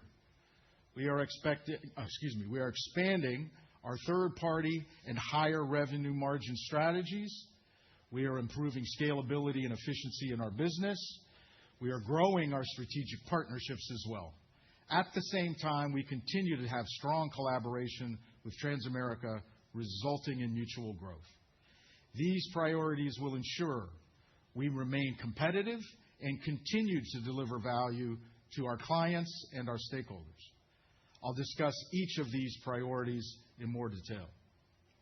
Our ambition is to grow our third-party revenue by about 6% per year, focusing on higher revenue margin strategies.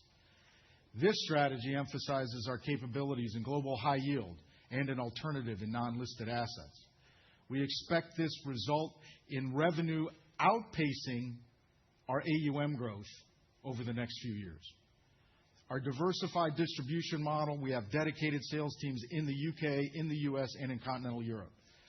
We also manage and originate agricultural loans for third-party insurers in the United States, further diversifying our revenue stream. Our accelerating CLO launches, both in the US and in the UK, are distributed through third-party banks, where we have excellent long-term relationships. Let's take a closer look at some of our more successful strategies. These figures just highlight a few of our capabilities. Our CLO, alternative fixed income, and global high yield strategies have all shown strong revenue growth and performance.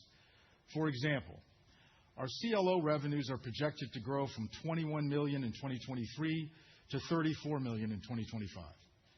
We've been managing CLOs in the US since the 1990s, and we are one of the longest active CLO managers in Europe. Our alternative fixed income and global high yield strategies have also delivered very impressive results, supported by our proprietary research and our long-standing expertise. To support our growth ambitions, we are focused on improving the scalability and efficiency of our organization. Our goal is to achieve global platforms operating margin in excess of 20% by 2027, up from about 16% in 2025 and under 6% in 2023. In addition, we have ambitions to increase global platforms revenue per FTE to around 470,000 euros by 2027. We will achieve this by optimizing our employee base, reducing costs through contract renegotiations, product discontinuations, and driving assets into more commingled funds to improve scalability. Investments in a single global platform for public securities, enhanced risk analytics, are also keys to our success and our efficiency. Our strategic partnerships are vital to our growth strategy. We have a 25% stake in LB PAM in France. We support their expansion into French and European distribution, leveraging their strengths in equities, multi-asset, and in private markets. Our AIFMC partnership in China, where we hold a 49% stake, is a top 20 mutual fund company in China. AIFMC has extended its range from equity to fixed income to blended strategies with very strong investment performance. The Chinese regulatory reduction in management fees and in other fees have been well handled by the AIFMC management team. However, it has impacted our JV financial performance. Nevertheless, we still see outstanding potential in the Chinese market in the long run. In aggregate, these partnerships provide unique access to new markets and client bases, supporting our ambitions to grow and diversify our business. As part of Aegon's relocation to the United States, we in Aegon Asset Management are fully aligned with the group's ambitions and deeply engaged in supporting Transamerica's growth. Our new organizational structure allows us to better support Aegon's relocation to the U.S. without any disruption in how we run our business. This includes being the anchor manager for Transamerica, as Will just said, and we'll grow our general account assets with them, adding resources as they're further pushing into higher-yielding investment strategies. We consistently work with Transamerica to develop new higher-yielding products and have created an outstanding stable value fund for their clients. Transamerica also helps AAM by providing seed capital for the development of new strategies and existing AAM U.S. strategies. In January of 2026, we will move Transamerica Asset Management's mutual fund business into the reporting line of AAM to collect all of our asset management activities together under AAM in the U.S. Together, Transamerica and AAM have a truly symbiotic relationship with clear roles and responsibilities outlined here. Our close collaboration drives us to meet Transamerica's evolving needs as they grow their general account, and it allows us to benefit from their growth as well as capitalize on new opportunities in the U.S. market. Our financial ambitions between now and 2027 are clear. They are ambitious but achievable. For global platforms, we are targeting an operating margin in excess of 20% by 2027, and we expect third-party revenue to grow by about 6% annually. For the asset management business as a whole, combining global platforms and strategic partnerships, we aim for an operating result of more than 200 million euros by 2027. That excludes TAM. In addition, for AAM overall, we plan to grow total remittances to the group by more than 5% annually through 2027, starting from a base level of about 80 million in 2025. These targets reflect our confidence in the strength of our people and systems, the scalability of our business model, and most importantly, the continued confidence our clients have in us. To summarize, Aegon Asset Management is a global asset manager with a large and growing third-party asset management base and strong alternative investment capabilities. The actions we have taken strengthen our business model and improved our financial performance. By executing on our clear strategic priorities, we are well positioned to further enhance our operating margin and achieve our ambitions for 2027. Thank you.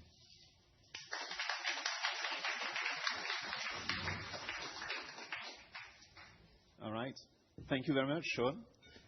So I'm now going to invite everybody back on stage for the second Q&A session. So same approach as before. I'll be standing here moderating, and you can ask your questions by raising your hands, and someone will give you a mic. I'll start with Nasib this time. You're going to know. These guys are supposed to be on.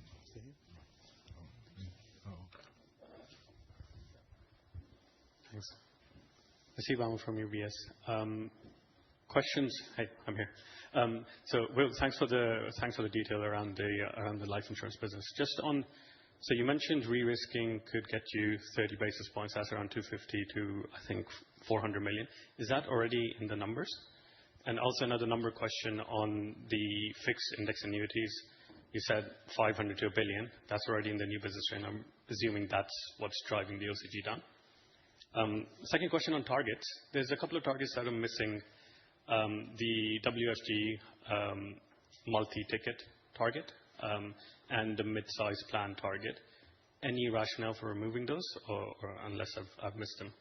And then on asset management, I noticed on the separate account, you're only managing 18% within the affiliates. What capabilities can you build to get more policyholders to invest in your asset management solutions? All right. Thank you. Will, do you want to start? Yeah, may I ask for a repeat of the first question? I didn't quite. Yeah, so you said it's 1 basis point of re-risking gives you 8 million, and you said you're 30 basis points off the market, right? So the question is that in the numbers? I understand. So as I said in my comments, neither FIA nor the general account is embedded in the financial guidance. So fully, it would be considered additive, incremental, and outside. So let me just start by saying that the guidance we offer on operating results, OCG, and net remittances are in our embedded plans, ones we're committed to, clear path to achieving. We have ambition to create better trajectory, better results, and to do it long-term beyond the 27 time horizon. In our general account, we see room within comfortable room to be able to begin to invest for higher yields well within our risk appetite and well within our framework. We don't intend for that to happen overnight. One reason to start with new money investing, which is supporting our sales volumes as well as reinvestment, is that it happens over time. It's a dollar cost averaging concept as we go through time. So as we add capabilities and as we add that yield, we would expect that to be additive to value creation. That's one point. Second, the FIA plans we have are not embedded in our current new business strain.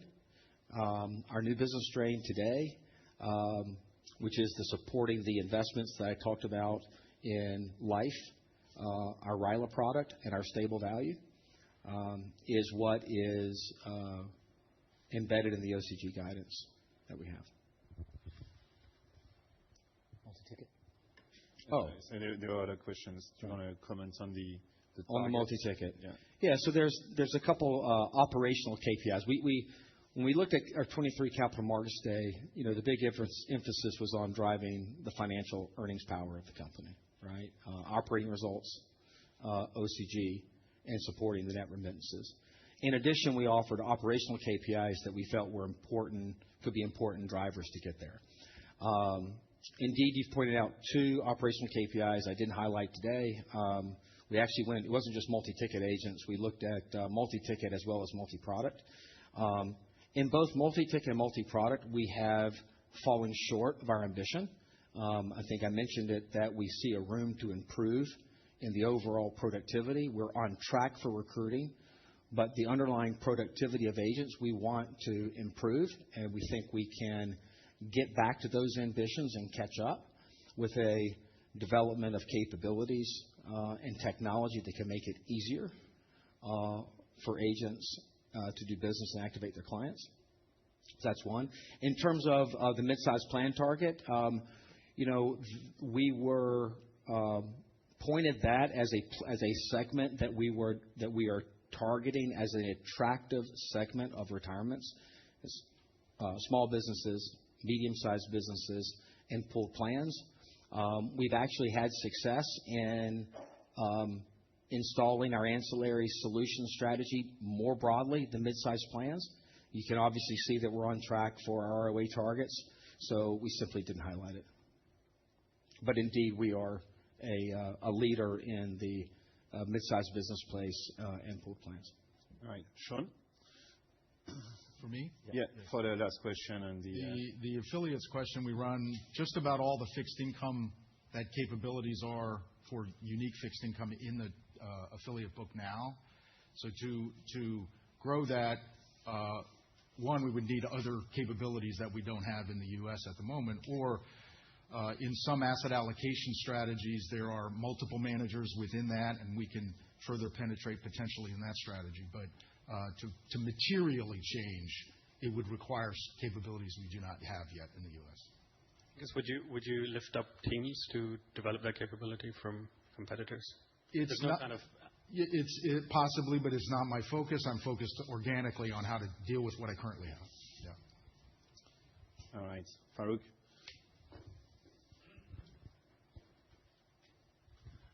Thanks very much. That's a very interesting presentation. Well, in terms of the new initiatives you talked about, can you talk about the phasing of it? I mean, it feels like with WFG, you can do fixed annuities immediately. You have the capability. You've done it in the past. Same with the re-risking. So can you talk about some of the phasing of it in the next few years? Secondly, how important is it? I mean, this is a question actually for large as much as individual. How important is it to have an asset manager that's global, to be listed in the US? When you look at your peers or strategically, the synergies that you get from having that in the business or the way that people trade you, is this really, really central? And then my third question you kind of answered, but I was just thinking inorganically in asset management, maybe not now, but wouldn't that be something you'd eventually need to develop in the US, for example, a bigger equities capability? Thank you. Let me take that first, Will. So on asset management, if you look at the asset management capabilities and you look at the products that we offer, whether it's in the US, whether it's in the UK, whether it's in other markets, the products all have long-term savings elements, retirement, building up capital, basically, for our clients. Therefore, the asset management capability is an important capability to have. Not only for the obvious, let's say, financial benefits, but also in product design. This is so integral to it that you also the intangible fabric that you have to have access to, in this case, more than 350 specialists and investors, is something that is very important for the product design and product capabilities that we are building. So that's number one. Number two, our asset management business is a medium-sized asset manager. We know that. But if I look at the improvement potential of it, pretty big. And if you see where the margin improvement has come from, so we had 3.5% margin, was it, in 23, supported by the work of Sean and his crew. They're now at 16. They want to expand to 20 and beyond 20. So I think there's a lot of financial room that I'd like to see happening, because I'd like these capital light, earnings, and those things are valuable. I'd like to see that coming across. So I like the model that Will and Sean both were explaining, which is that Will says, look, I see opportunity on a risk-return basis to pick up yield over time in my general account, which, by the way, is growing as a result of the growth of Transamerica. Number two, he's saying, look, I got an asset management business which is more and more skewed toward alternative fixed income products. That's very helpful for me. That's why it's an anchor capability that he internally uses by collaborating with Sean. Then in addition, he's saying, I'm going to add other asset managers where needed, because asset managers can't be all things to all people at the same time. So that's only good. And that actually optimizes the model of having an in-house manager with the other managers that you complement with. And as a result, Will can not only help to structurally over time on a risk-return basis pick up more yield in his general account, but secondly, also power potential new product offerings like the broadening initiative that Will and the team are working on broadening the product offering in the annuity space. So for all those reasons, I'm like, good, let this happen. Let this continue. There's a lot more value to be created here. And that's what we're focused on. Okay? When it comes to acquisitions or inorganic activity, I said that we are focused on our organic path, whether it's all the work that Sean and the crew is doing for asset management, where there's a lot of work to be done, whether it's all the work that Will and the team are doing on the U.S. and the international markets, etc. That's what we're focused on. But if there is an acquisition opportunity that makes a lot of sense financially, that we're ready for, that accelerates our strategy, ticks all the financial boxes, we're here to make money. We're here to create value. That's what we've been doing over the last 5 years. We will continue to do that in the coming years. All right. Will, on the... Will, on the other question. I would just, furthermore, insurance industry economic value chain, an important aspect of that is asset management, and we don't want to forfeit that. We want to benefit from that. So being able to get most of the synergies from the compounding of economics is an important way that we think about it. As it relates to our general account initiative, we've added a chief investment officer, and we would expect that we would begin to phase in this work through 26, 27, and 28. What determines the phasing? I think the phasing is determined in part by prudence of relative value investing. I would say that is an important part. I think, too, it's paced with the level of our new business and reinvestment, and it's paced with our origination sources. So I view this as something that is sequenced carefully, prudently, as a way that we run the company and the way that we deploy our assets in our general account, not as a big bang. Very good. One supports the other. Up until this point, we purposely built our strategy that we announced to you in 2023 and all the embedded plans based on where our advantages were at the time, but also where we could win around our limitations. At that time, our general account was not growing, and we needed to demonstrate that we could fire up the Transamerica commercial engine to indeed get it growing.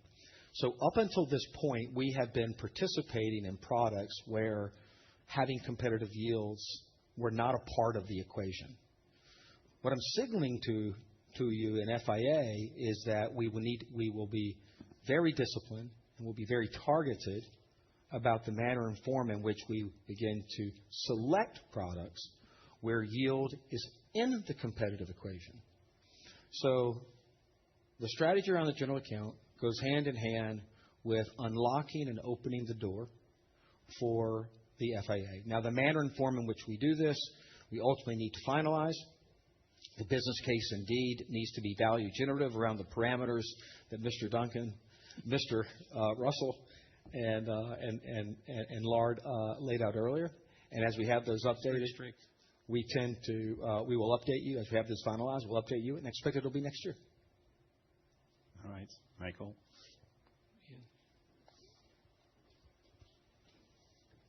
I had lots of little questions. The first one is just a simple number one. The 75 million, does it come in 2025 or is it 26?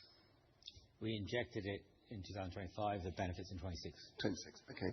And then on retirement, I think earlier in the conversation I had the impression that it was still net outflow, but at some stage it swings to net inflow. And I just wondered when this happens, and maybe can you give us a number?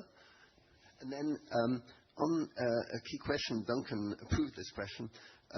Who's your peer? I mean, who are you trying to beat in the US? Just to give it a feel. I know we're not going to be following you in 2 years. You'll be away. You'll be in the US. But just in the meantime, it'd be nice to know. And the final question is two questions. The asset management, does it include the business that you got from ASR, the managing the mortgages and stuff? Okay, so that's not because they wanted to buy it. And then the final point is on TCS. The impression I had from what you were saying just before the break is this kind of J curve, and you're actually getting to the acceleration. Maybe you can give us a feel for that. Yeah. A lot of good questions. All right. Do you want to start, Will, on the retirement question? The peers and then... Michael, how about I start with the TCS one? When the transformation began, Transamerica's operations and service and product and technology support behind the Protection Solutions division, life and annuity business, was wholly outsourced. As a part of our strategy in 2023, we brought that back in-house under our control. And that was critical because there are many high-value touch points in operations and service that without that, you simply have not earned the advisors and the agents' trust to choose Transamerica as their product provider. They are not beholden to use Transamerica. It is a free country, and they have a broad array of carriers that they can choose to. So we must have a company, a culture, where we realize that we're earning our advisors and agents business each and every day. Operations and service are a really key part of that. We have fully resolved the TCS, the outsourcing situation with the large third party. That is now fully in-house. That was completed in the first quarter of this year. And from that position, we now, I would say, also have the ability to have improving operating leverage as an arrow in our quiver. And it sets us up to be able to think about product extensions and market extensions. Keep in mind, our life business is built on very high policy volumes. I think we are the number 5 in number of policies issued in the U.S. market. So therefore, our operations are even more paramount. So that has opened itself up. I'll jump to your second question just to keep it here, Michael, on retirement. Stepping back, the retirement industry as a whole is in net outflows. And it's in net outflows because of the baby boomer generation exiting of the workplace, having accumulated retirement balances during their career. They then move those balances out of the workplace retirement industry into individual accounts, while the next generation is younger, entering the workforce, and building up their account balance. So at a certain point, this industry is about getting positioned for when the next generation, which, by the way, is much larger than the baby boomer generation in the workforce, begins to accumulate sufficient values. You will see the industry at a certain point move in to positive flows. We were performing worse than our industry peers in net deposits. We have restored that. So we now are performing around net deposits consistent with peers. They remain, and I would expect them to remain negative, to hover around zero. There may be quarters from time to time where we would have positive net flows, but it's because your retirement plans can come in and leave in large amounts because they're institutional accounts. That's why the emphasis is on margin and ROA. It's why I point to growing from 8 basis points for ROA to 11 basis points for ROA, and then ultimately to mid double digits. It's imperative. Competitors? Okay. Who do we compete with in the U.S.? I wouldn't say there is. If you take companies, there rarely are direct peers. But if I was thinking about Transamerica as a leader in life insurance, retirement, and retail distribution, if there was one peer that's most similar at the aggregate level, perhaps Corebridge. When you get in individual business lines, we think of it a little differently. In distribution, I think Primerica. In retirement, I think Voya. In life, I think Nationwide Financial. Each are focused on the similar business model and similar target market of the ultimate customer. All right. And Duncan, does it include the business you got from ASR? I think the answer is yes. Yeah. Yes. My business, yes. One of the 450 clients is ASR. Ian. All right, Ian. Jason. Hi. Why did you choose not to include the UK asset manager in the UK strategic review? And also, if you could talk about the synergies you see between the asset management businesses and why you, in particular, think you're the best owner of the Dutch asset management business. And then on the US general account, you mentioned a willingness to add external managers to that. Would you be looking, or does that include looking at a strategic partner or a strategic partnership with a US alternative asset manager? Thank you. Yeah, so let me answer all those questions. The first one is we deliberately did not include our asset management business in the UK in the review. We believe that the total setup that we have for the asset manager strategies and where they are being managed for. It's a global business model, right? So you have asset investor teams. They sell a lot of these strategies across the globe to multiple mandate givers, if you will, potential clients. So in the UK, we are not including the asset management business in the review. In terms of synergies, as you've seen from the deck, there's 43 billion that is being managed in the UK, so UK AUM. It's the general account of the insurance business. The fees associated with that, by the way, are relatively low. It's really not much. And obviously, whatever happens in that review, we aim to protect the value of our asset management fees that we're generating in the UK. So that's number one. Number two, yeah, we think we're a good owner of our business, our asset management business in the Netherlands. It's 120 billion of AUM that you're running out of that for continental Europe. That's being driven from the offices in the Netherlands. Profitable business, aim to grow the profitability and the margins. So again, it's an interconnected business model that operates globally and that has investor teams managing the strategies. So we're happy to own that. Then the final question that you had on adding external managers, will you look at strategic partners? We're evaluating, so Will and myself and the others, we're evaluating how to set up the model that Will was describing as one of these initiatives that you're on, Will, which is to add to the anchor partner of our own in-house manager, other managers, and we're still looking at the best way of how to do that as part of that initiative. All right.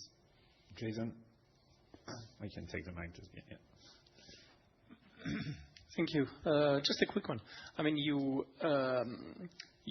say that WFG is, sitting at the center of what you're doing. I'm wondering, I mean, you have Primerica, but no one has bid for it. I mean, if it was so essential, you would have thought that one of the other life peers would have thought that, they would have bought it because it would have been interesting to follow your model. So I would like just to have your thoughts on this. Jason, I don't understand one thing. Did you say that WFG is indeed? Did you hear the question well? Yeah. I needed to. In essence, you have WFG. So first, the main insurer competitor is Primerica. Mm-hmm. And I was wondering if Primerica wouldn't be better, why Primerica has not been bought by other, why other insurance would not be interested to create the model you have, where basically it's integrated. They buy it and they have it so that they can build up internally the sales of the insurer as much as they can. So there are a number of peer business models in the U.S. that are recruiting-based agents and agency-led businesses. WFG is one. Primerica is another. Primerica was once a Citigroup subsidiary before IPOing out as a standalone public entity. And there are indeed a few others, some public and some private. So I think the advantage that you have in the insurance business of having access to a customer cannot be underscored. It gives you knowledge beyond access. It gives you knowledge, experience, data of what customers want, what they need, how to design products, how products behave. It's a strategic advantage and imperative. So I believe it is indeed a crown jewel of Transamerica, and one in which we will foster to be a better business, not only for ourselves, but also for our agents and our agency leaders. And just to add to that comment, Jason, there's one more thing to it. If you look at our model that we operate, WFG is not only working exclusively for Transamerica. So what this means strategically for us is that we have unique access to all these middle market households with the second largest retail distribution force in the U.S. That's number one. So the reach is there. The access is there. Number two, if we choose to manufacture in a certain market segment, like Index Universal Life, They sell that for us. They're a big producer in new sales volumes. We actually create manufacturing profits and distribution profits. If they are sitting in front of a client and they have a solution that we choose not to manufacture, then they offer products from other players, right? We still make money on it, the distribution piece of the value chain.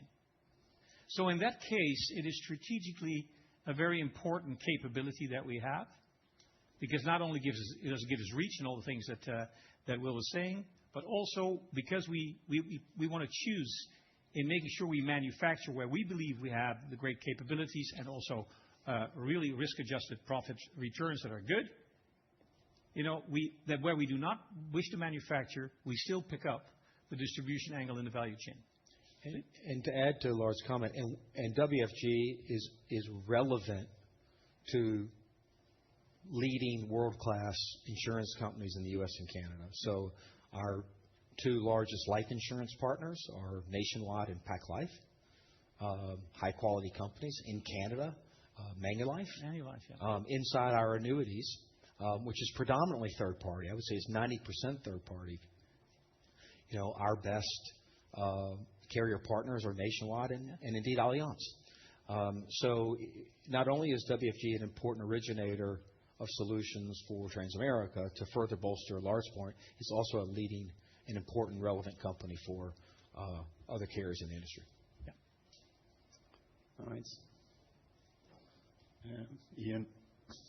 No? The gentleman over there? Yeah. Ian, no. He's one of our investors. Thank you. A question for Will. Moving to higher yielding assets obviously involves taking more credit risk at a time when credit spreads are really, really low. Just curious, because as a shareholder, I like the fact that it's 97% investment grade. Now, where do you see that going by the time this transition ends in 2028? We will maintain our conservative, well-positioned, prudent asset partner relative to peers. We don't view that changing, number one. Number two, one reason why you hear my comments measured where I say benefits will be realized over time and incrementally is the nature of where we happen to be in the macro credit cycle and where relative value might be at any particular point in time. I think the emphasis really is focusing on building out the capabilities to be ready. Building out the capabilities of the CIO office expertise, building out the origination sources, and then the foundation is set, and you have the ability to begin to make those relative value prudent decisions that will remain within our risk appetite and our risk framework and maintain our relatively conservative and diversified portfolio position. Okay, thank you. All right. Over here. Hi, it's Abid Hussain from Panmure Liberum. Thanks for taking my question. I've just got one question. It's on the UK business. I just want to go back to the strategic review. What's within the perimeter? Have you sort of given any color of what's in, what's not? In terms of the RFP process that you're running, is that focused on a single disposal, or do you think you maximize value by breaking up the business into its component parts? Just really trying to understand how you're going to maximize shareholder value in that review. The perimeter, let me be clear about that first. That is our advisor platform business, our workplace business, and the insurance unit-linked business that we have. It's not the asset management business, but it's everything else. That's the perimeter. That's under review. We have launched a review today. We are going to look at the best way we can accelerate the progress of the value creation of our UK business. All options are on the table, including a potential divestment, and we aim to conclude that review in the first half of 2026. All right. Michael for question 6. They're very light. The first one, I'm not sure, but I had in memory that was it last year or before, you said, no, WFG is selling tons of fixed annuities, but we don't want to do it. If I'm right, what has changed? And the second one is a very cheeky question because I think you didn't want to disclose it, but who knows. The new business strain, the $200 million a quarter, can you give us a feel for how big it could become? Thank you. Yeah, I'll take the first and Doug can perhaps the second. Indeed, when we were here in 2023, we put a flag in the ground that this company needed strategic clarity and focus. And we needed to have a discipline of targeting markets where we had a right to win. And our conclusion, and my conclusion I share with you, that there were 3 businesses that had the capabilities and that they could win with the advantages and with the reality of limitations. Because that's just, right? That's the world. And it was WFG, it was life insurance, and it was retirement. But you notice we did not talk about annuities, and we did not commit to annuities as a part. And there's a few reasons. Number one, it was the business most impacted from the large outsourcing arrangement. It's a business that would have required more sophistication in operations and service because you're primarily originating those savings with high quality banks, broker dealers that are SEC registered and operated. You need the ingredient of yield, competitive yield, which we simply were not at that point in terms of capability and sophistication to have. We needed product capability and distribution capability. So just an objective view of the ingredients, we simply did not have the ingredients where I felt we could win and compete on our terms. What's different today? Operations are back. Product skills are back.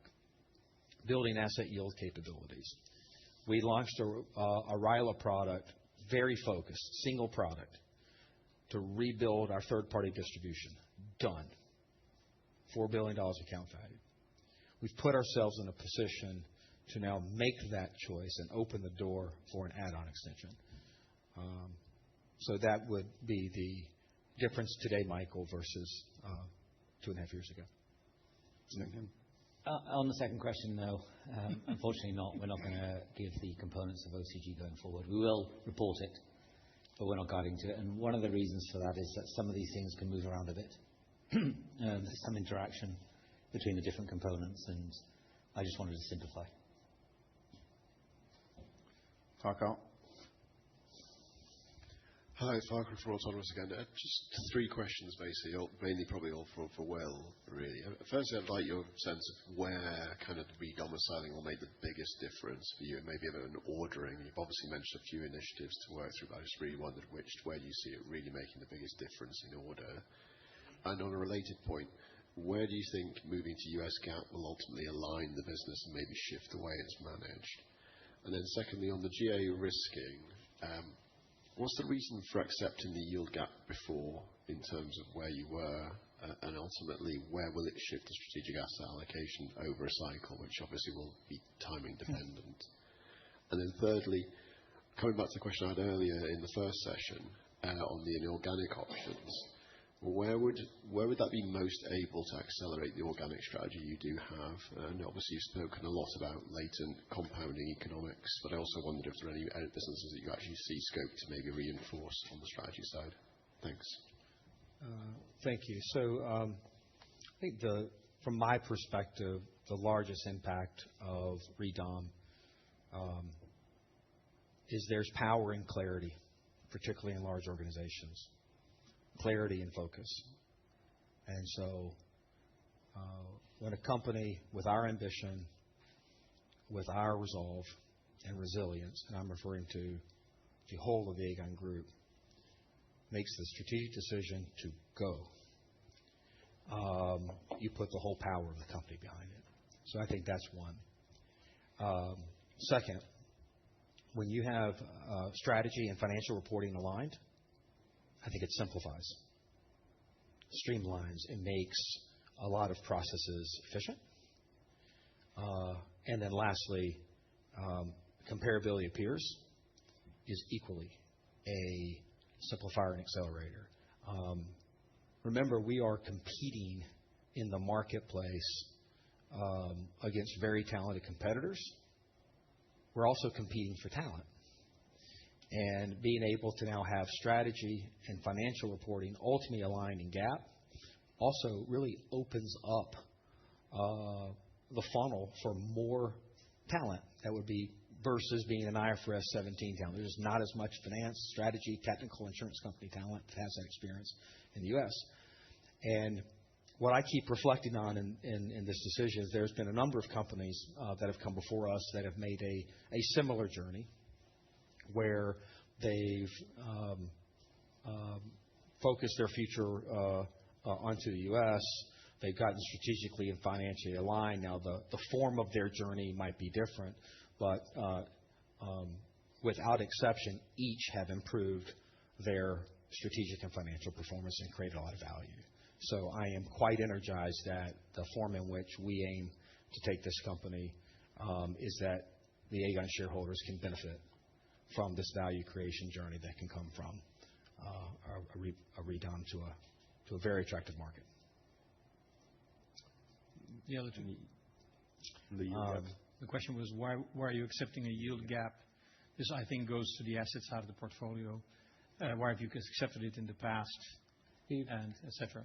One, we've accepted a yield gap. I wouldn't call it accepting a yield gap. I would say that we have been able to be successful in our markets without yield really being a part of the equation. Our IUL flagship product is a death benefit-oriented product, so it's predominantly underwriting is the underlying kind of source of margin. There's a bit of spread in stable value. While that's a spread product, it's not a competitive yield market because it's inside of the record-keeping retirement plan. So I think as we now move into what we will not accept is entering markets where there is a yield gap. And I think that's the point that I'm really signaling, is that as we move into and get bigger in RILA, choose to enter into FIA, we would not do that by accepting a yield gap because we have pricing discipline. And it gets you to the heart of picking markets where you have a right to win. So I would think about that not as looking backward as a yield gap. I think about it as looking forward. We will not compete and operate with a yield gap. And then could you repeat your last question on organic options? Inorganic, I think. No, I think inorganic. Inorganic. I think it was inorganic. Yeah, it's just to ask, it's the other question I asked to Lard as well, in the sense of, obviously you've got your core organic strategy. There are options potentially on the inorganic side of things where that might accelerate things. I just wondered where you think that might be there in terms of where the strongest scope for that would be, given the latent kind of compounding economics you talked about, and maybe in terms of weak points within the business actually where actually reinforcement might help. Yeah. So Farquhar, as you know very well, good deals are few and far between. And they are very opportunity driven. It's where opportunity meets discipline, where this needs to happen. I think the American marketplace is a huge marketplace. The life insurance marketplace is a huge marketplace. There's many, many players in many, many different parts of the market. Having said that, we are focused on our organic strategy.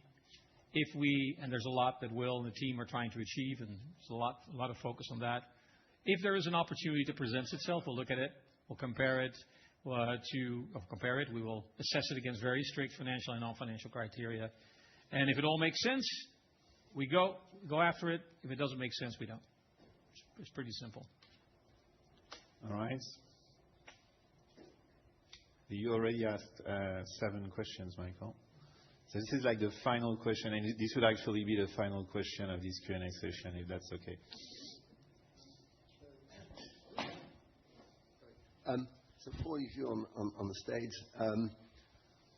my question is, which one of you is the most ambitious? In other words, whose words should I write down first? Is it Will? I want to be the best in life. Is it Lard saying I want to make the most money? Is it Sean making, I want the biggest margin, or is it Duncan, who is the biggest value creator I know? It's me. Yeah.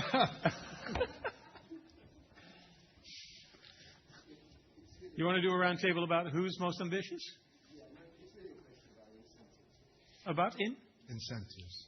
incentives. Yes. So you mean financial incentives for all of us? Okay. So we have a remuneration policy that we're all on, which is a fixed compensation, a short-term cash-based incentive plan for a year on financial performance criteria. And then we have on top of that a longer-term LTI, as we call it, a long-term incentive with a 3-year performance cycle based on financial criteria and a small component on non-financial criteria. And that is all stock-based. There are target levels that are being set for this. So for the short-term incentives, they are on financial KPIs, and they are set target levels every year. And then, there's a curve which is incentivizing outperformance of those.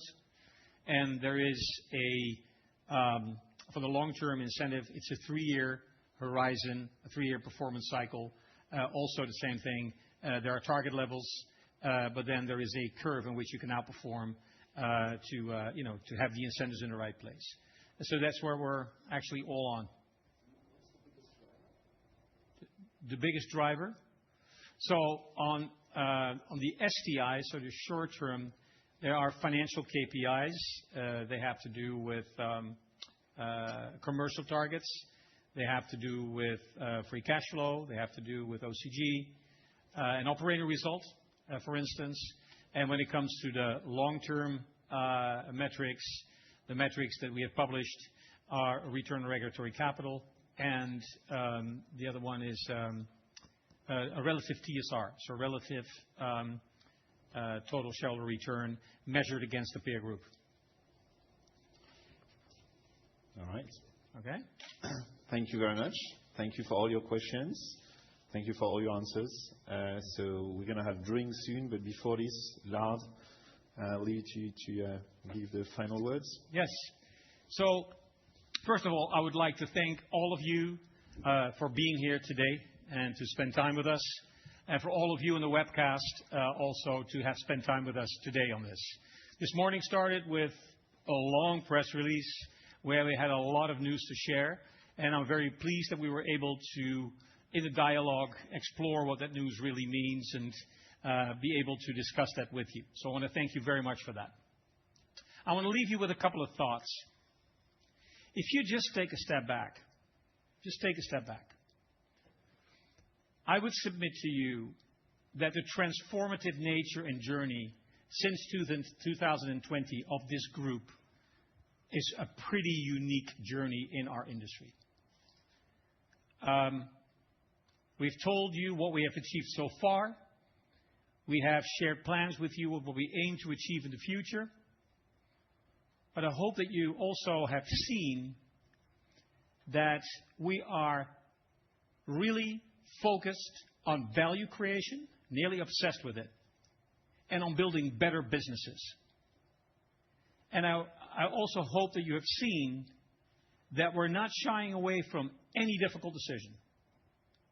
We have taken those decisions in the past, and quite frankly, if you look at the monumental decision we took today for a 180-year-old company to move the company to the US, to change the name of the company, of the group, that's a pretty profound statement that we make in the total trajectory of this company. And why are we doing that? Because we are led by value creation and creation of better businesses. And that is what we do. We have done so, and we move at a decent pace. This team will continue to do so. We are committed to our customers. We are committed to provide the best possible service, to grow profitably, to create value, and to remain our financial discipline and rational approach to everything. And on top of the plans, or in addition to the plans that you have seen today and that were presented to you today, We have launched a review of our U.K. business. We have launched a 400 million buyback for the coming year. We have the plans and the opportunities that the U.S. marketplace has to offer, the asset management business with all its potential to grow better margins and to improve the margins over time, and the international businesses that have created value and that become valuable every year again as they profitably grow. With that, I would like to wish you the most wonderful holiday season that you can have. I would also like to thank all the people on the webcast. Have a wonderful holiday season. To my colleagues at Aegon that are watching this, thank you very much for everything that you are doing for this company. We are an intense shop, and we will continue to be an intense shop. I wish everybody a good holiday season. I invite you here to share a drink with us. Thank you very much.